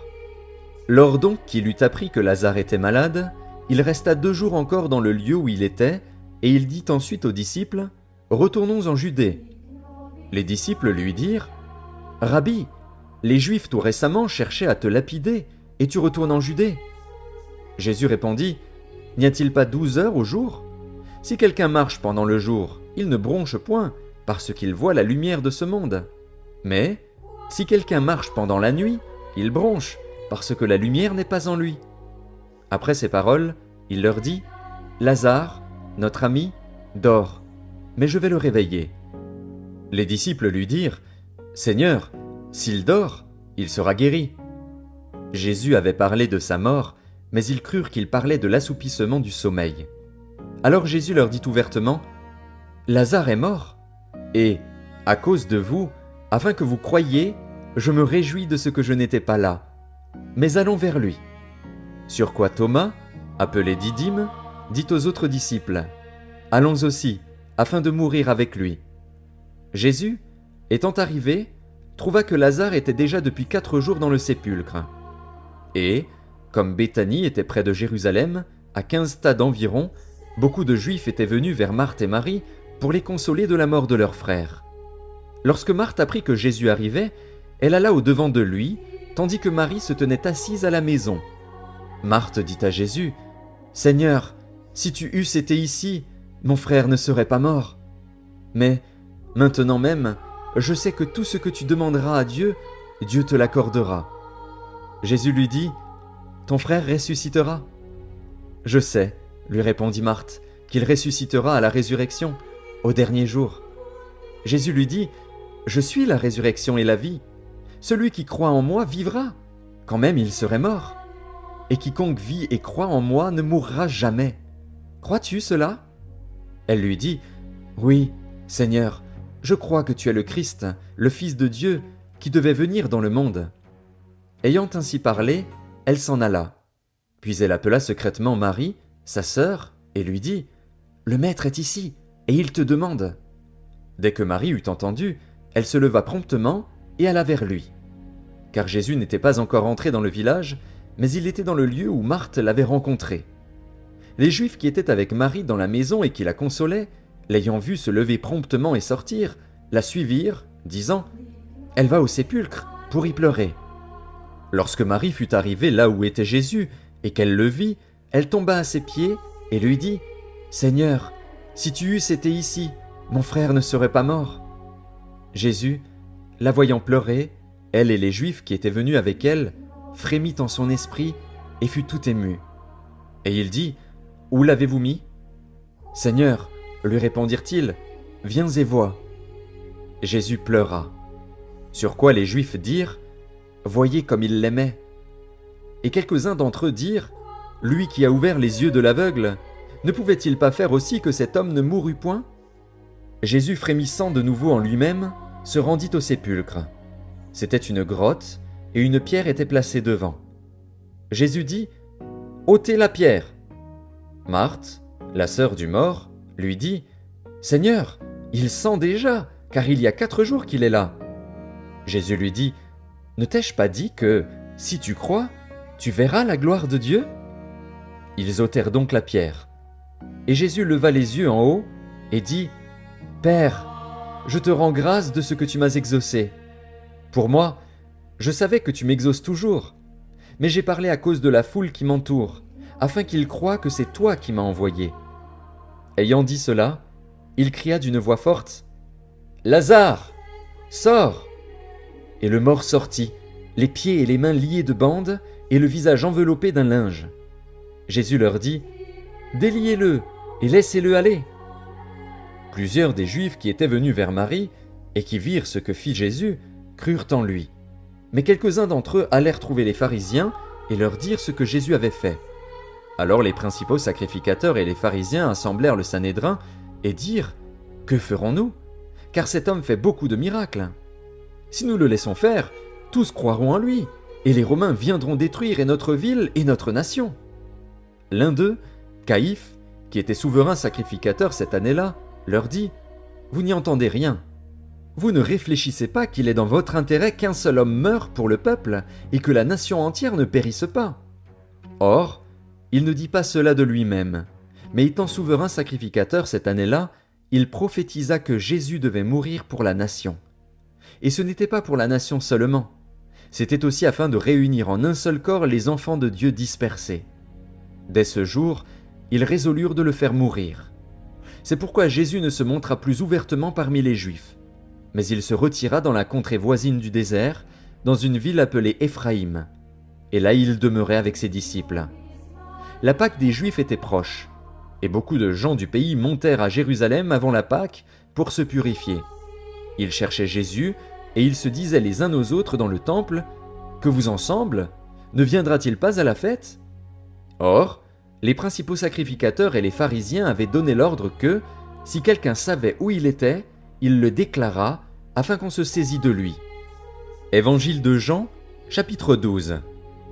6 jours avant la Pâque, Jésus arriva à Béthanie, où était Lazare, qu'il avait ressuscité des morts. Là, on lui fit un souper. Marthe servait, et Lazare était un de ceux qui se trouvaient à table avec lui. Marie, ayant pris une livre d'un parfum de nard pur de grand prix, oignit les pieds de Jésus, et elle lui essuya les pieds avec ses cheveux. Et la maison fut remplie de l'odeur du parfum. Un de ses disciples, Judas Iscariote, fils de Simon, celui qui devait le livrer, dit « Pourquoi n'a-t-on pas vendu ce parfum 300 deniers pour les donner aux pauvres ?» Il disait cela, non qu'il se mît en peine des pauvres, mais parce qu'il était voleur et que, tenant la bourse, il prenait ce qu'on y mettait. Mais Jésus dit « Laisse-la garder ce parfum pour le jour de ma sépulture. Vous avez toujours les pauvres avec vous, mais vous ne m'avez pas toujours. » Une grande multitude de Juifs apprirent que Jésus était à Béthanie, et ils y vinrent, non pas seulement à cause de lui, mais aussi pour voir Lazare, qu'il avait ressuscité des morts. Les principaux sacrificateurs délibérèrent de faire mourir aussi Lazare, parce que beaucoup de Juifs se retiraient d'eux à cause de lui et croyaient en Jésus. Le lendemain, une foule nombreuse de gens venus à la fête ayant entendu dire que Jésus se rendait à Jérusalem, prirent des branches de palmier et allèrent au-devant de lui en criant « Hosanna ! Béni soit celui qui vient au nom du Seigneur, le roi d'Israël !» Jésus trouva un ânon et s'assit dessus, selon ce qui est écrit: « Ne crains point, fille de Sion, voici, ton roi vient, assis sur le petit d'une ânesse. » Ses disciples ne comprirent pas d'abord ces choses, mais, lorsque Jésus eut été glorifié, ils se souvinrent qu'elles étaient écrites de lui et qu'il les avait été accomplies à son égard. Tous ceux qui étaient avec Jésus, quand il appela Lazare du sépulcre et le ressuscita des morts, lui rendaient témoignage. Et la foule vint au-devant de lui, parce qu'elle avait appris qu'il avait fait ce miracle. Les pharisiens se dirent donc les uns aux autres: « Vous voyez que vous ne gagnez rien. Voici, le monde est allé après lui. » Quelques Grecs, du nombre de ceux qui étaient montés pour adorer pendant la fête, s'adressèrent à Philippe, de Bethsaïda en Galilée, et lui dirent avec instance: « Seigneur, nous voudrions voir Jésus. » Philippe alla le dire à André, puis André et Philippe le dirent à Jésus. Jésus leur répondit: « L'heure est venue où le Fils de l'homme doit être glorifié. En vérité, je vous le dis, si le grain de blé qui est tombé en terre ne meurt, il reste seul. Mais, s'il meurt, il porte beaucoup de fruits. Celui qui aime sa vie la perdra, et celui qui hait sa vie dans ce monde la conservera pour la vie éternelle. Si quelqu'un me sert, qu'il me suive. Et là où je suis, là aussi sera mon serviteur. Si quelqu'un me sert, le Père l'honorera. Maintenant mon âme est troublée. Et que dirai-je? Père, délivre-moi de cette heure. Mais c'est pour cela que je suis venu jusqu'à cette heure. Père, glorifie ton nom. » Et une voix vint du ciel: « Je l'ai glorifié, et je le glorifierai encore. » La foule qui était là, et qui avait entendu, disait que c'était un tonnerre. D'autres disaient: « Un ange lui a parlé. » Jésus dit: « Ce n'est pas à cause de moi que cette voix s'est fait entendre, c'est à cause de vous. Maintenant a lieu le jugement de ce monde. Maintenant le prince de ce monde sera jeté dehors. Et moi, quand j'aurai été élevé de la terre, j'attirerai tous les hommes à moi. » En parlant ainsi, il indiquait de quelle mort il devait mourir. La foule lui répondit: « Nous avons appris par la loi que le Christ demeure éternellement. Comment donc dis-tu: il faut que le Fils de l'homme soit élevé? Qui est ce Fils de l'homme » Jésus leur dit: « La lumière est encore pour un peu de temps au milieu de vous. Marchez, pendant que vous avez la lumière, afin que les ténèbres ne vous surprennent point. Celui qui marche dans les ténèbres ne sait où il va. Pendant que vous avez la lumière, croyez en la lumière, afin que vous soyez des enfants de lumière. » Jésus dit ces choses, puis il s'en alla et se cacha loin d'eux. Malgré tant de miracles qu'il avait faits en leur présence, ils ne croyaient pas en lui, afin que s'accomplît la parole qu'Ésaïe, le prophète, a prononcée: « Seigneur, qui a cru à notre prédication? Et à qui le bras du Seigneur a-t-il été révélé? » Aussi ne pouvaient-ils croire, parce qu'Ésaïe a dit encore: « Il a aveuglé leurs yeux, et il a endurci leur cœur, de peur qu'ils ne voient des yeux, qu'ils ne comprennent du cœur, qu'ils ne se convertissent, et que je ne les guérisse. » Ésaïe dit ces choses lorsqu'il vit sa gloire, et qu'il parla de lui. Cependant, même parmi les chefs, plusieurs crurent en lui. Mais, à cause des pharisiens, ils n'en faisaient pas l'aveu, dans la crainte d'être exclus de la synagogue. Car ils aimèrent la gloire des hommes plus que la gloire de Dieu. Or, Jésus s'était écrié: « Celui qui croit en moi croit, non pas en moi, mais en celui qui m'a envoyé. Et celui qui me voit, voit celui qui m'a envoyé. Je suis venu comme une lumière dans le monde, afin que quiconque croit en moi ne demeure pas dans les ténèbres. Si quelqu'un entend mes paroles et ne les garde point, ce n'est pas moi qui le juge, car je suis venu non pour juger le monde, mais pour sauver le monde. Celui qui me rejette et qui ne reçoit pas mes paroles à son juge, la parole que j'ai annoncée, c'est elle qui le jugera au dernier jour. Car je n'ai point parlé de moi-même, mais le Père, qui m'a envoyé, m'a prescrit lui-même ce que je dois dire et annoncer. Et je sais que son commandement est la vie éternelle. C'est pourquoi les choses que je dis, je les dis comme le Père me les a dites. » Évangile de Jean, chapitre 13. Avant la fête de Pâques, Jésus, sachant que son heure était venue de passer de ce monde au Père, et ayant aimé les siens qui étaient dans le monde, mit le comble à son amour pour eux. Pendant le souper, lorsque le diable avait déjà inspiré au cœur de Judas Iscariote, fils de Simon, le dessein de le livrer, Jésus, qui savait que le Père avait remis toutes choses entre ses mains, qu'il était venu de Dieu et qu'il s'en allait à Dieu, se leva de table, ôta ses vêtements et prit un linge dont il se ceignit. Ensuite il versa de l'eau dans un bassin et il se mit à laver les pieds des disciples et à les essuyer avec le linge dont il était ceint. Il vint donc à Simon-Pierre, et Pierre lui dit : « Toi, Seigneur, tu me laves les pieds ?»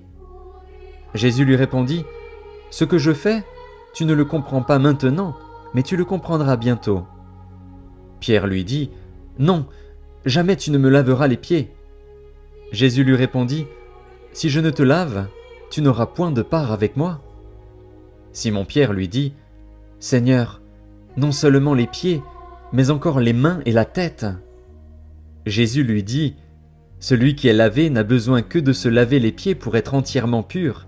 Et vous êtes purs, mais non pas tous. » Car il connaissait celui qui le livrait, c'est pourquoi il dit : « Vous n'êtes pas tous purs. » Après qu'il leur eut lavé les pieds et qu'il eut pris ses vêtements, il se remit à table et leur dit : « Comprenez-vous ce que je vous ai fait ? Vous m'appelez Maître et Seigneur, et vous dites bien, car je le suis. Si donc je vous ai lavé les pieds, moi, le Seigneur et le Maître, vous devez aussi vous laver les pieds les uns aux autres. Car je vous ai donné un exemple, afin que vous fassiez comme je vous ai fait.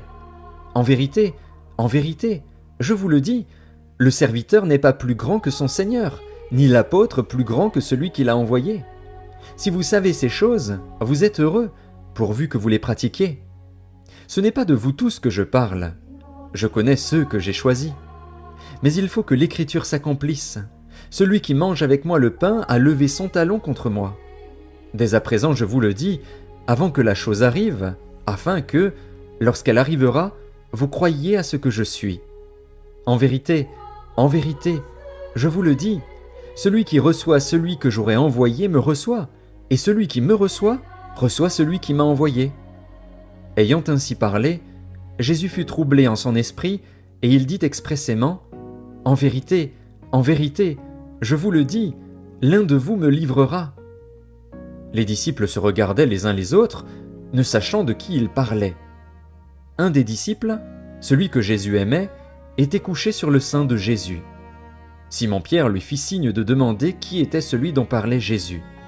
Et ce disciple, s'étant penché sur la poitrine de Jésus, lui dit : « Seigneur, qui est-ce » Jésus répondit : « C'est celui à qui je donnerai le morceau trempé. » Et, ayant trempé le morceau, il le donna à Judas, fils de Simon, l'Iscariote. Dès que le morceau fut donné, Satan entra dans Judas. Jésus lui dit : « Ce que tu fais, fais-le promptement. » Mais aucun de ceux qui étaient à table ne comprit pourquoi il lui disait cela, car quelques-uns pensaient que, comme Judas avait la bourse, Jésus voulait lui dire : « Achète ce dont nous avons besoin pour la fête », ou qu'il lui commandait de donner quelque chose aux pauvres. Judas, ayant pris le morceau, se hâta de sortir. Il était nuit.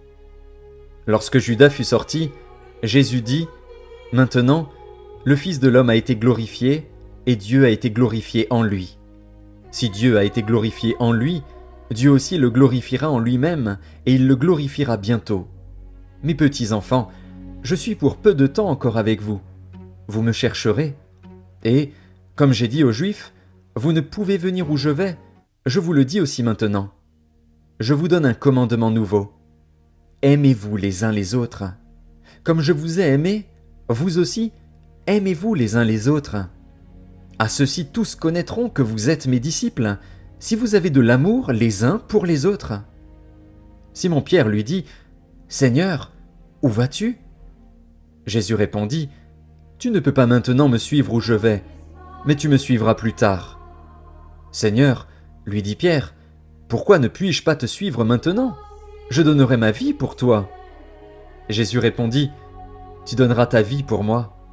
En vérité, je te le dis, le coq ne chantera pas que tu ne m'aies renié 3 fois. » Évangile de Jean, chapitre 14. Que votre cœur ne se trouble point. Croyez en Dieu et croyez en moi. Il y a plusieurs demeures dans la maison de mon Père. Si cela n'était pas, je vous l'aurais dit. je vais vous préparer une place. Et, lorsque je m'en serai allé, et que je vous aurai préparé une place, je reviendrai, et je vous prendrai avec moi, afin que là où je suis, vous y soyez aussi. Vous savez où je vais, et vous en savez le chemin. » Thomas lui dit, « Seigneur, nous ne savons où tu vas. Comment pouvons-nous en savoir le chemin ?» Jésus lui dit, « Je suis le chemin, la vérité et la vie. Nul ne vient au Père que par moi. Si vous me connaissiez, vous connaîtriez aussi mon Père. Et dès maintenant vous le connaissez, et vous l'avez vu. » Philippe lui dit, « Seigneur, montre-nous le Père, et cela nous suffit. » Jésus lui dit, « Il y a si longtemps que je suis avec vous, et tu ne m'as pas connu, Philippe. Celui qui m'a vu a vu le Père. Comment dis-tu, montre-nous le Père? Ne crois-tu pas que je suis dans le Père, et que le Père est en moi? Les paroles que je vous dis, je ne les dis pas de moi-même, et le Père qui demeure en moi, c'est lui qui fait les œuvres. Croyez-moi, je suis dans le Père, et le Père est en moi. Croyez du moins à cause de ses œuvres. En vérité, je vous le dis, celui qui croit en moi fera aussi les œuvres que je fais, et il en fera de plus grandes, parce que je m'en vais au Père. Et tout ce que vous demanderez en mon nom, je le ferai, afin que le Père soit glorifié dans le Fils. Si vous demandez quelque chose en mon nom, je le ferai. Si vous m'aimez, gardez mes commandements. Et moi, je prierai le Père, et il vous donnera un autre consolateur, afin qu'il demeure éternellement avec vous, l'Esprit de vérité, que le monde ne peut recevoir, parce qu'il ne le voit point et ne le connaît point. Mais vous, vous le connaissez, car il demeure avec vous, et il sera en vous. Je ne vous laisserai pas orphelin, je viendrai à vous. Encore un peu de temps, et le monde ne me verra plus. Mais vous, vous me verrez, car je vis, et vous vivrez aussi. En ce jour-là, vous connaîtrez que je suis en mon Père, que vous êtes en moi, et que je suis en vous. Celui qui a mes commandements et qui les garde, c'est celui qui m'aime. Et celui qui m'aime sera aimé de mon Père. Je l'aimerai, et je me ferai connaître à lui. » Jude, non pas l'Iscariote, lui dit, « Seigneur, d'où vient que tu te feras connaître à nous, et non au monde ?» Jésus lui répondit, « Si quelqu'un m'aime, il gardera ma parole, et mon Père l'aimera. Nous viendrons à lui, et nous ferons notre demeure chez lui. Celui qui ne m'aime pas ne garde point mes paroles. Et la parole que vous entendez n'est pas de moi, mais du Père qui m'a envoyé. Je vous ai dit ces choses pendant que je demeure avec vous. Mais le Consolateur, l'Esprit Saint, que le Père enverra en mon nom, vous enseignera toutes choses et vous rappellera tout ce que je vous ai dit. Je vous laisse la paix, je vous donne ma paix. Je ne vous donne pas comme le monde donne. Que votre cœur ne se trouble point et ne s'alarme point. Vous avez entendu que je vous ai dit, je m'en vais et je reviens vers vous. Si vous m'aimiez, vous vous réjouirez de ce que je vais au Père, car le Père est plus grand que moi. Et maintenant je vous ai dit ces choses avant qu'elles arrivent, afin que, lorsqu'elles arriveront, vous croyiez. Je ne parlerai plus guère avec vous, car le prince du monde vient. Il n'a rien en moi.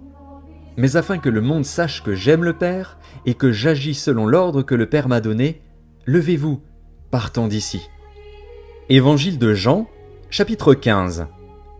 Je suis le vrai cep, et mon Père est le vigneron. Tout sarment qui est en moi et qui ne porte pas de fruit, il le retranche. Et tout sarment qui porte du fruit, il l'émonde, afin qu'il porte encore plus de fruits. Déjà vous êtes purs à cause de la parole que je vous ai annoncée. Demeurez en moi, et je demeurerai en vous. Comme le sarment ne peut de lui-même porter du fruit, s'il ne demeure attaché au cep, ainsi vous ne le pouvez non plus, si vous ne demeurez en moi. Je suis le cep, vous êtes les sarments. Celui qui demeure en moi et en qui je demeure porte beaucoup de fruits, car sans moi vous ne pouvez rien faire. Si quelqu'un ne demeure pas en moi, il est jeté dehors, comme le sarment, et il sèche.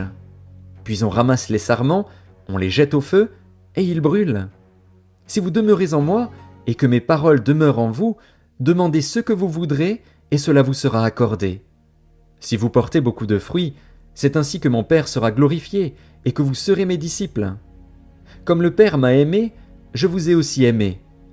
Demeurez dans mon amour. Si vous gardez mes commandements, vous demeurerez dans mon amour, de même que j'ai gardé les commandements de mon Père et que je demeure dans son amour. Je vous ai dit ces choses, afin que ma joie soit en vous et que votre joie soit parfaite. C'est ici mon commandement. Aimez-vous les uns les autres, comme je vous ai aimé. Il n'y a pas de plus grand amour que de donner sa vie pour ses amis. Vous êtes mes amis, si vous faites ce que je vous commande.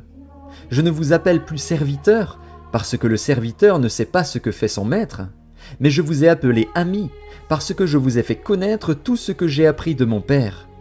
Ce n'est pas vous qui m'avez choisi, mais moi, je vous ai choisi, et je vous ai établi afin que vous alliez et que vous portiez du fruit, et que votre fruit demeure, afin que ce que vous demanderez au Père en mon nom, il vous le donne. Ce que je vous commande, c'est de vous aimer les uns les autres. Si le monde vous hait, sachez qu'il m'a haï avant vous. Si vous étiez du monde, le monde aimerait ce qui est à lui.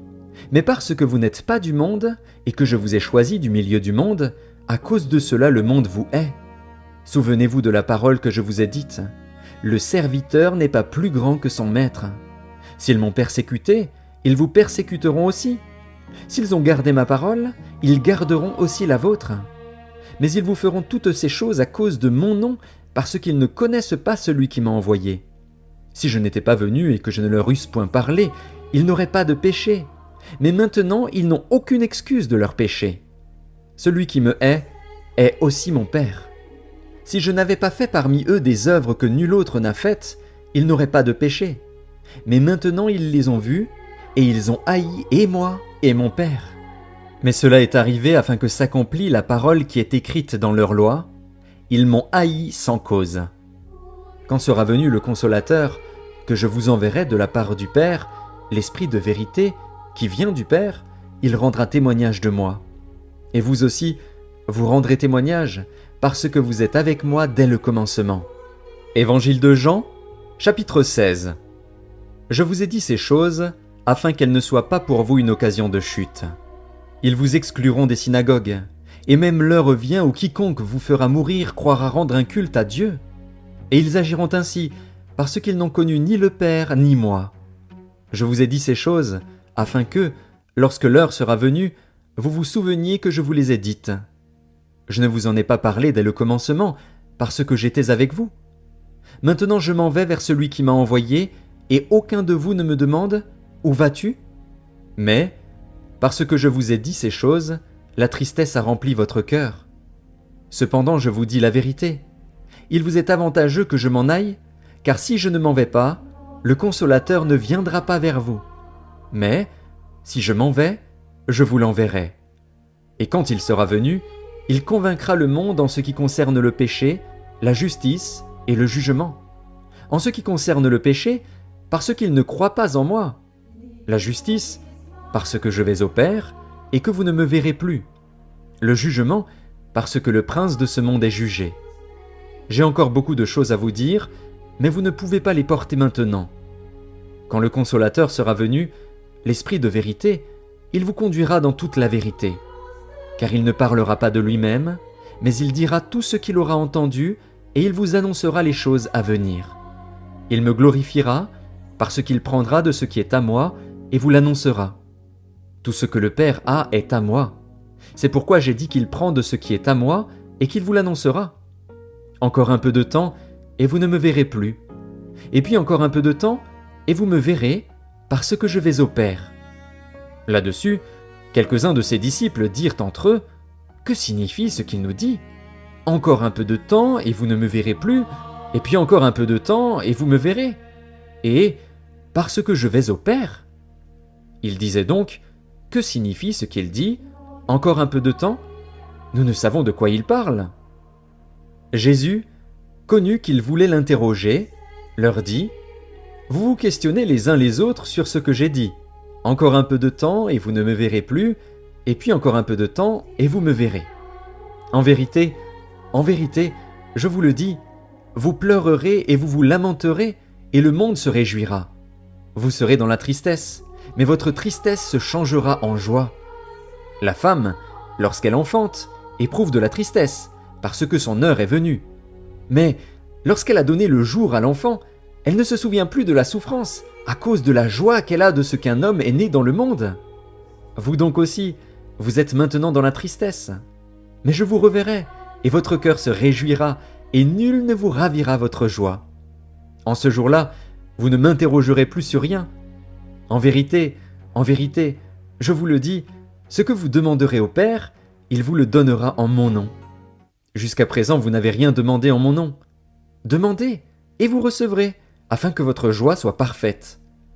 Je vous ai dit ces choses en parabole. L'heure vient où je ne vous parlerai plus en parabole, mais où je vous parlerai ouvertement du Père.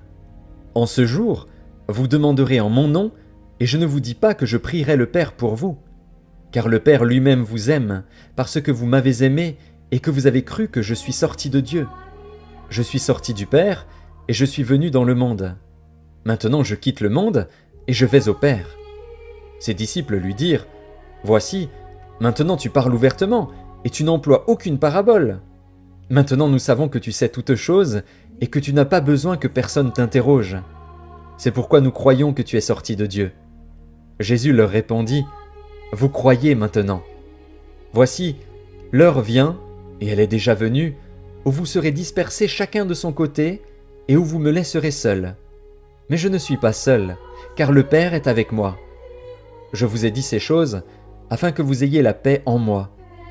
Vous aurez des tribulations dans le monde, mais prenez courage, j'ai vaincu le monde. » Évangile de Jean, chapitre 17. Après avoir ainsi parlé, Jésus leva les yeux au ciel et dit, « Père, l'heure est venue.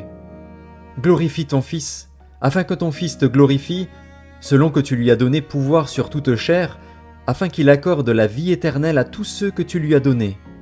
Or, la vie éternelle, c'est qu'ils te connaissent, toi, le seul vrai Dieu, et celui que tu as envoyé, Jésus-Christ.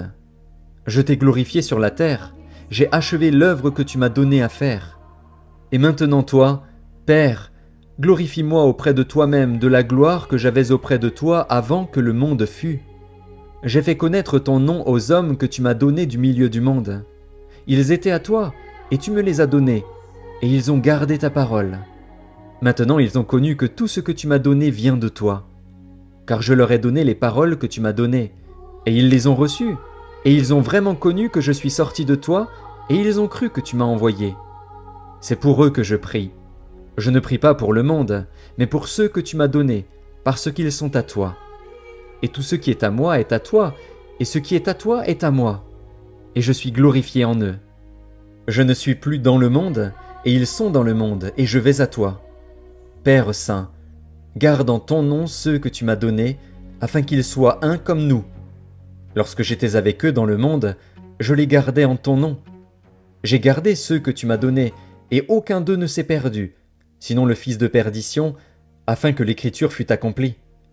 Et maintenant je vais à toi, et je dis ces choses dans le monde, afin qu'ils aient en eux ma joie parfaite.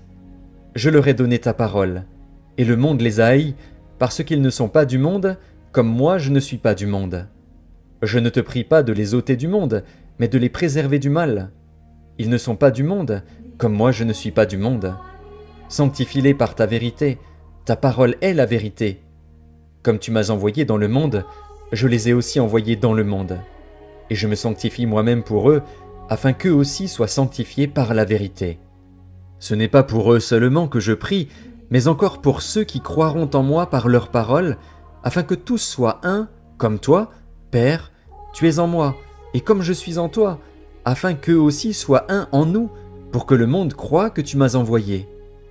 Je leur ai donné la gloire que tu m'as donnée, afin qu'ils soient un comme nous sommes un, moi en eux et toi en moi, afin qu'ils soient parfaitement un, et que le monde connaisse que tu m'as envoyé et que tu les as aimés comme tu m'as aimé.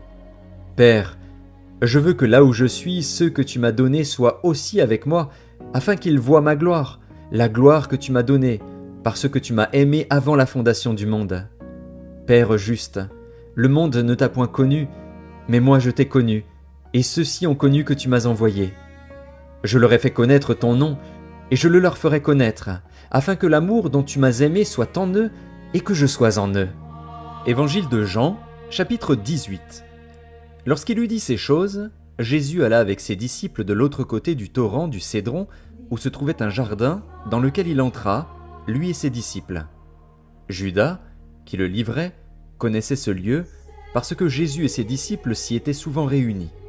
Judas donc, ayant pris la cohorte et des huissiers qu'envoyèrent les principaux sacrificateurs et les pharisiens, vint là avec des lanternes, des flambeaux et des armes. Jésus, sachant tout ce qui devait lui arriver, s'avança et leur dit « Qui cherchez-vous » Ils lui répondirent « Jésus de Nazareth ». Jésus leur dit « C'est moi ». Et Judas, qui le livrait, était avec eux. Lorsque Jésus leur eut dit « C'est moi », ils reculèrent et tombèrent par terre. Il leur demanda de nouveau « Qui cherchez-vous » Et ils dirent « Jésus de Nazareth ». Jésus répondit « Je vous ai dit que c'est moi. Si donc c'est moi que vous cherchez, laissez aller ceux-ci. » Il dit cela afin que s'accomplît la parole qu'il avait dite « Je n'ai perdu aucun de ceux que tu m'as donnés. » Simon-Pierre, qui avait une épée, la tira, frappa le serviteur du souverain sacrificateur et lui coupa l'oreille droite. Ce serviteur s'appelait Malchus. Jésus dit à Pierre « Remets ton épée dans le fourreau. Ne boirai-je pas la coupe que le Père m'a donnée à boire ?» La cohorte, le tribun et les huissiers des Juifs se saisirent alors de Jésus et le lièrent. Ils l'emmenèrent d'abord chez Anne, car il était le beau-père de Caïphe, qui était souverain sacrificateur cette année-là. Et Caïphe était celui qui avait donné ce conseil aux Juifs : il est avantageux qu'un seul homme meure pour le peuple. Simon-Pierre, avec un autre disciple, suivait Jésus. Ce disciple était connu du souverain sacrificateur, et il entra avec Jésus dans la cour du souverain sacrificateur. Mais Pierre resta dehors près de la porte. L'autre disciple, qui était connu du souverain sacrificateur, sortit, parla à la portière et fit entrer Pierre. Alors la servante, la portière, dit à Pierre : « Toi aussi, n'es-tu pas des disciples de cet homme ?» Il dit : « Je n'en suis point. » Les serviteurs et les huissiers, qui étaient là, avaient allumé un brasier, car il faisait froid et ils se chauffaient. Pierre se tenait avec eux et se chauffait. Le souverain sacrificateur interrogea Jésus sur ses disciples et sur sa doctrine. Jésus lui répondit : « J'ai parlé ouvertement au monde. J'ai toujours enseigné dans la synagogue et dans le temple, où tous les Juifs s'assemblent, et je n'ai rien dit en secret. Pourquoi m'interroges-tu ? Interroge sur ce que je leur ai dit ceux qui m'ont entendu. Voici, ceux-là savent ce que j'ai dit. » À ces mots, un des huissiers, qui se trouvait là, donna un soufflet à Jésus en disant : « Est-ce ainsi que tu réponds au souverain sacrificateur ?» Jésus lui dit : « Si j'ai mal parlé, fais voir ce que j'ai dit de mal. Et si j'ai bien parlé, pourquoi me frappes-tu » Anne l'envoya lié à Caïphe, le souverain sacrificateur. Simon-Pierre était là et se chauffait. On lui dit : « Toi aussi, n'es-tu pas de ses disciples ?» Il le nia et dit : « Je n'en suis point. » Un des serviteurs du souverain sacrificateur, parent de celui à qui Pierre avait coupé l'oreille, dit : « Ne t'ai-je pas vu avec lui dans le jardin ?» Pierre le nia de nouveau. Et aussitôt le coq chanta. Ils conduisirent Jésus de chez Caïphe au prétoire. C'était le matin. Ils n'entrèrent point eux-mêmes dans le prétoire, afin de ne pas se souiller et de pouvoir manger la Pâque. Pilate sortit donc pour aller à eux, et il dit : « Quelle accusation portez-vous contre cet homme ?» Ils lui répondirent : « Si ce n'était pas un malfaiteur, nous ne te l'aurions pas livré. » Sur quoi Pilate leur dit : « Prenez-le vous-même, et jugez-le selon votre loi. » Les Juifs lui dirent : « Il ne nous est pas permis de mettre personne à mort. » C'était afin que s'accomplît la parole que Jésus avait dite, lorsqu'il indiqua de quelle mort il devait mourir. Pilate rentra dans le prétoire, appela Jésus, et lui dit : « Es-tu le roi des Juifs ?» Jésus répondit : « Est-ce de toi-même que tu dis cela, ou d'autres te l'ont-ils dit de moi ?»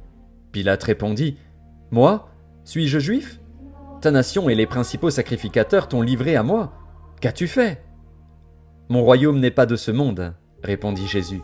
« Si mon royaume était de ce monde, mes serviteurs auraient combattu pour moi afin que je ne fusse pas livré aux Juifs. Mais maintenant mon royaume n'est point d'ici-bas. » Pilate lui dit : « Tu es donc roi ?» Jésus répondit : « Tu le dis, je suis roi. Je suis né et je suis venu dans le monde pour rendre témoignage à la vérité. Quiconque est de la vérité écoute ma voix. » Pilate lui dit : « Qu'est-ce que la vérité ?» Après avoir dit cela, il sortit de nouveau pour aller vers les Juifs, et il leur dit : « Je ne trouve aucun crime en lui. Mais Comme c'est parmi vous une coutume que je vous relâche quelqu'un à la fête de Pâques, voulez-vous que je vous relâche le roi des Juifs » Alors de nouveau tous s'écrièrent « Non, pas lui, mais Barabbas !» Or, Barabbas était un brigand. Évangile de Jean, chapitre 19. Alors Pilate prit Jésus et le fit battre de verges. Les soldats tressèrent une couronne d'épines qu'ils posèrent sur sa tête, et ils le revêtirent d'un manteau de pourpre. Puis, s'approchant de lui, ils disaient « Salut, roi des Juifs !» et ils lui donnaient des soufflets.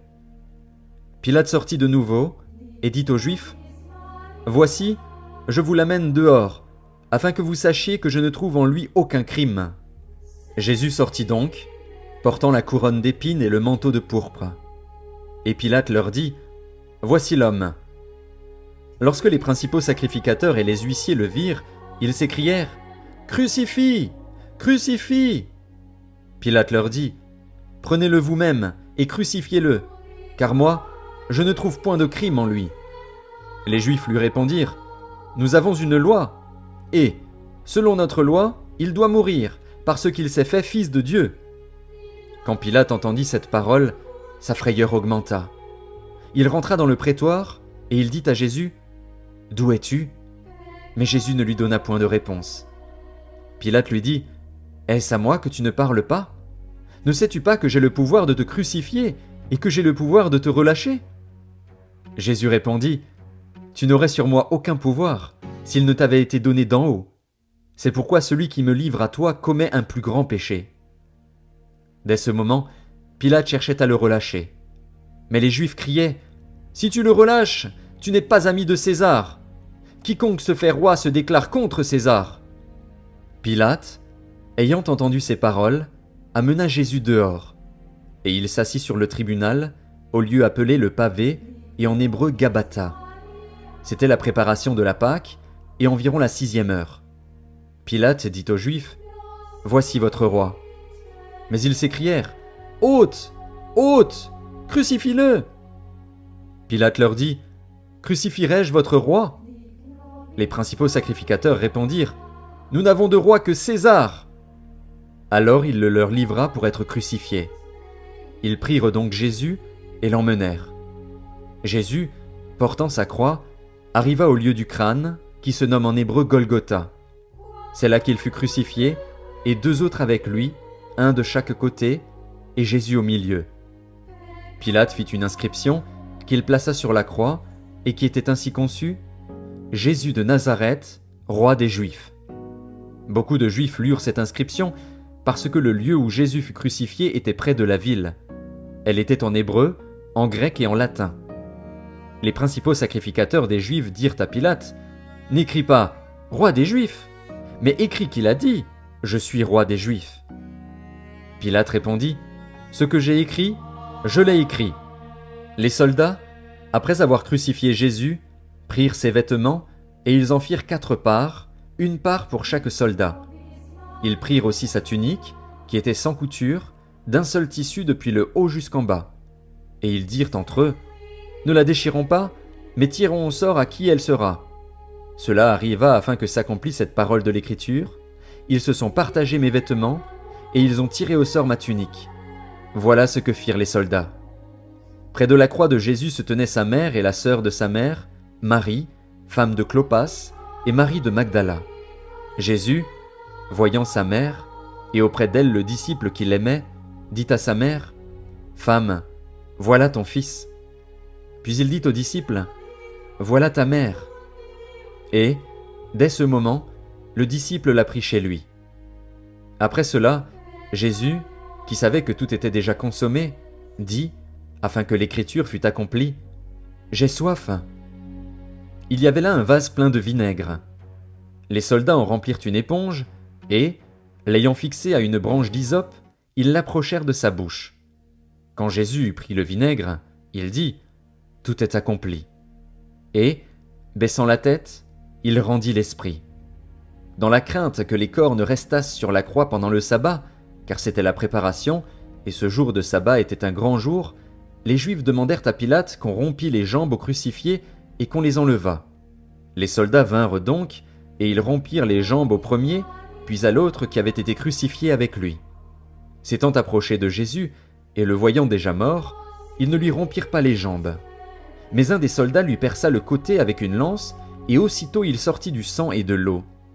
Celui qui l'a vu en a rendu témoignage, et son témoignage est vrai. Et il sait qu'il dit vrai, afin que vous croyiez aussi. Ces choses sont arrivées, afin que l'Écriture fût accomplie. Aucun de ces os ne sera brisé. Et ailleurs l'Écriture dit encore, « Ils verront celui qu'ils ont percé. » Après cela, Joseph d'Arimathée, qui était disciple de Jésus, mais en secret par crainte des Juifs, demanda à Pilate la permission de prendre le corps de Jésus. Et Pilate le permit. Il vint donc et prit le corps de Jésus. Nicodème, qui auparavant était allé de nuit vers Jésus, vint aussi, apportant un mélange d'environ 100 litres de myrrhe et d'aloès. Ils prirent donc le corps de Jésus et l'enveloppèrent de bandes avec les aromates, comme c'est la coutume d'ensevelir chez les Juifs. Or, il y avait un jardin dans le lieu où Jésus avait été crucifié, et dans le jardin un sépulcre neuf, où personne encore n'avait été mis. Ce fut là qu'ils déposèrent Jésus, à cause de la préparation des Juifs, parce que le sépulcre était proche. Évangile de Jean, chapitre 20. Le premier jour de la semaine, Marie de Magdala se rendit au sépulcre dès le matin, comme il faisait encore obscur. Et elle vit que la pierre était ôtée du sépulcre. Elle courut vers Simon-Pierre et vers l'autre disciple que Jésus aimait, et leur dit « Ils ont enlevé du sépulcre le Seigneur, et nous ne savons où ils l'ont mis. » Pierre et l'autre disciple sortirent et allèrent au sépulcre. Ils couraient tous deux ensemble. Mais l'autre disciple courut plus vite que Pierre et arriva le premier au sépulcre. S'étant baissé, il vit les bandes qui étaient à terre, cependant il n'entra pas. Simon-Pierre, qui le suivait, arriva et entra dans le sépulcre. Il vit les bandes qui étaient à terre, et le linge qu'on avait mis sur la tête de Jésus, non pas avec les bandes, mais plié dans un lieu à part. Alors l'autre disciple, qui était arrivé le premier au sépulcre, entra aussi, et il vit, et il crut. Car il ne comprenait pas encore que, selon l'Écriture, Jésus devait ressusciter des morts. Et les disciples s'en retournèrent chez eux. Cependant Marie se tenait dehors près du sépulcre, et pleurait. Comme elle pleurait, elle se baissa pour regarder dans le sépulcre. Et elle vit 2 anges vêtus de blanc, assis à la place où avait été couché le corps de Jésus, l'un à la tête, l'autre aux pieds. Ils lui dirent « Femme, pourquoi pleures-tu » Elle leur répondit « Parce qu'ils ont enlevé mon Seigneur, et je ne sais où ils l'ont mis. » En disant cela, elle se retourna, et elle vit Jésus debout, mais elle ne savait pas que c'était Jésus. Jésus lui dit « Femme, pourquoi pleures-tu? Qui cherches-tu » Elle, pensant que c'était le jardinier, lui dit « Seigneur, si c'est toi qui l'as emporté, dis-moi où tu l'as mis, et je le prendrai. » Jésus lui dit « Marie. » Elle se retourna et lui dit en hébreu « Rabouni », c'est-à-dire « Maître ». Jésus lui dit « Ne me touche pas, car je ne suis pas encore monté vers mon Père. Mais va trouver mes frères, et dis-leur que je monte vers mon Père et votre Père, vers mon Dieu et votre Dieu. » Marie de Magdala alla annoncer aux disciples qu'elle avait vu le Seigneur et qu'il lui avait dit ces choses. Le soir de ce jour, qui était le premier de la semaine, les portes du lieu où se trouvaient les disciples étant fermées à cause de la crainte qu'ils avaient des Juifs, Jésus vint, se présenta au milieu d'eux et leur dit « La paix soit avec vous. » Et quand il eut dit cela, il leur montra ses mains et son côté. Les disciples furent dans la joie en voyant le Seigneur. Jésus leur dit de nouveau « La paix soit avec vous. Comme le Père m'a envoyé, moi aussi je vous envoie. » Après ces paroles, il souffla sur eux et leur dit « Recevez le Saint-Esprit. Ceux à qui vous pardonnerez les péchés, ils leur seront pardonnés, et ceux à qui vous les retiendrez, ils leur seront retenus. » Thomas, appelé Didyme, l'un des 12, n'était pas avec eux lorsque Jésus vint. Les autres disciples lui dirent donc « Nous avons vu le Seigneur. » Mais il leur dit « Si je ne vois dans ses mains la marque des clous, et si je ne mets mon doigt dans la marque des clous, et si je ne mets ma main dans son côté, je ne croirai point. » 8 jours après, les disciples de Jésus étaient de nouveau dans la maison, et Thomas se trouvait avec eux. Jésus vint, les portes étant fermées, se présenta au milieu d'eux et dit « La paix soit avec vous. » Puis il dit à Thomas « avance ici ton doigt, et regarde mes mains. Avance aussi ta main, et mets-la dans mon côté, et ne sois pas incrédule, mais crois. Thomas lui répondit, Mon Seigneur et mon Dieu. Jésus lui dit, Parce que tu m'as vu, tu as cru. Heureux ceux qui n'ont pas vu et qui ont cru. Jésus a fait encore, en présence de ses disciples, beaucoup d'autres miracles qui ne sont pas écrits dans ce livre. Mais ces choses ont été écrites afin que vous croyiez que Jésus est le Christ, le Fils de Dieu, et qu'en croyant vous ayez la vie en son nom. Évangile de Jean, chapitre 21. Après cela, Jésus se montra encore aux disciples sur les bords de la mer de Tibériade. Et voici de quelle manière il se montra. Simon-Pierre, Thomas, appelé Didyme, Nathanaël, de Cana en Galilée, les fils de Zébédée et 2 autres disciples de Jésus étaient ensemble. Simon-Pierre leur dit, « Je vais pêcher. » Ils lui dirent, « Nous allons aussi avec toi. » Ils sortirent et montèrent dans une barque, et cette nuit-là ils ne prirent rien. Le matin étant venu, Jésus se trouva sur le rivage, mais les disciples ne savaient pas que c'était Jésus. Jésus leur dit, « Enfants, n'avez-vous rien à manger ?» Ils lui répondirent, « Non. » Il leur dit, « Jetez le filet du côté droit de la barque, et vous trouverez. » Ils le jetèrent donc, et ils ne pouvaient plus le retirer à cause de la grande quantité de poissons. Alors le disciple que Jésus aimait dit à Pierre, « C'est le Seigneur. » Et Simon-Pierre, dès qu'il eut entendu que c'était le Seigneur, mit son vêtement et sa ceinture, car il était nu, et se jeta dans la mer. Les autres disciples vinrent avec la barque, tirant le filet plein de poissons, car ils n'étaient éloignés de terre que d'environ 200 coudées. Lorsqu'ils furent descendus à terre, ils virent là des charbons allumés, du poisson dessus et du pain. Jésus leur dit, « Apportez des poissons que vous venez de prendre. » Simon-Pierre monta dans la barque et tira à terre le filet plein de 153 grands poissons, et quoiqu'il y en eût tant, le filet ne se rompit point. Jésus leur dit, « Venez, mangez. » Et aucun des disciples n'osait lui demander, « Qui es-tu ?» sachant que c'était le Seigneur.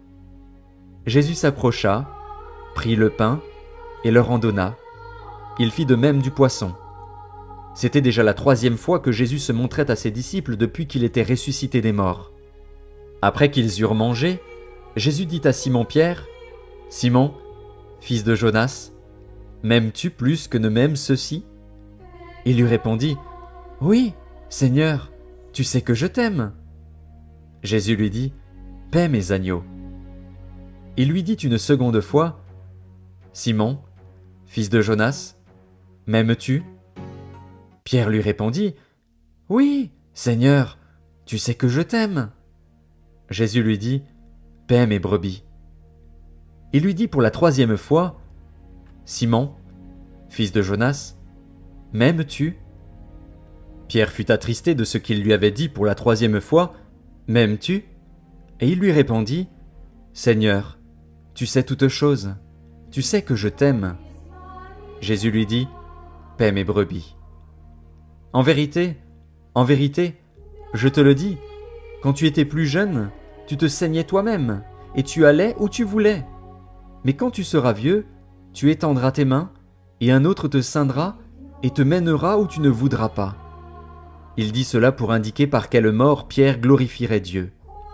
Et ayant ainsi parlé, il lui dit, « Suis-moi. » Pierre, s'étant retourné, vit venir après eux le disciple que Jésus aimait, celui qui, pendant le souper, s'était penché sur la poitrine de Jésus et avait dit, « Seigneur, qui est celui qui te livre ?»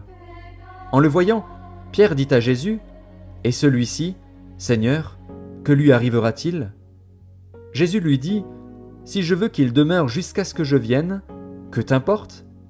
Toi, suis-moi. » Là-dessus, le bruit courut parmi les frères que ce disciple ne mourrait point.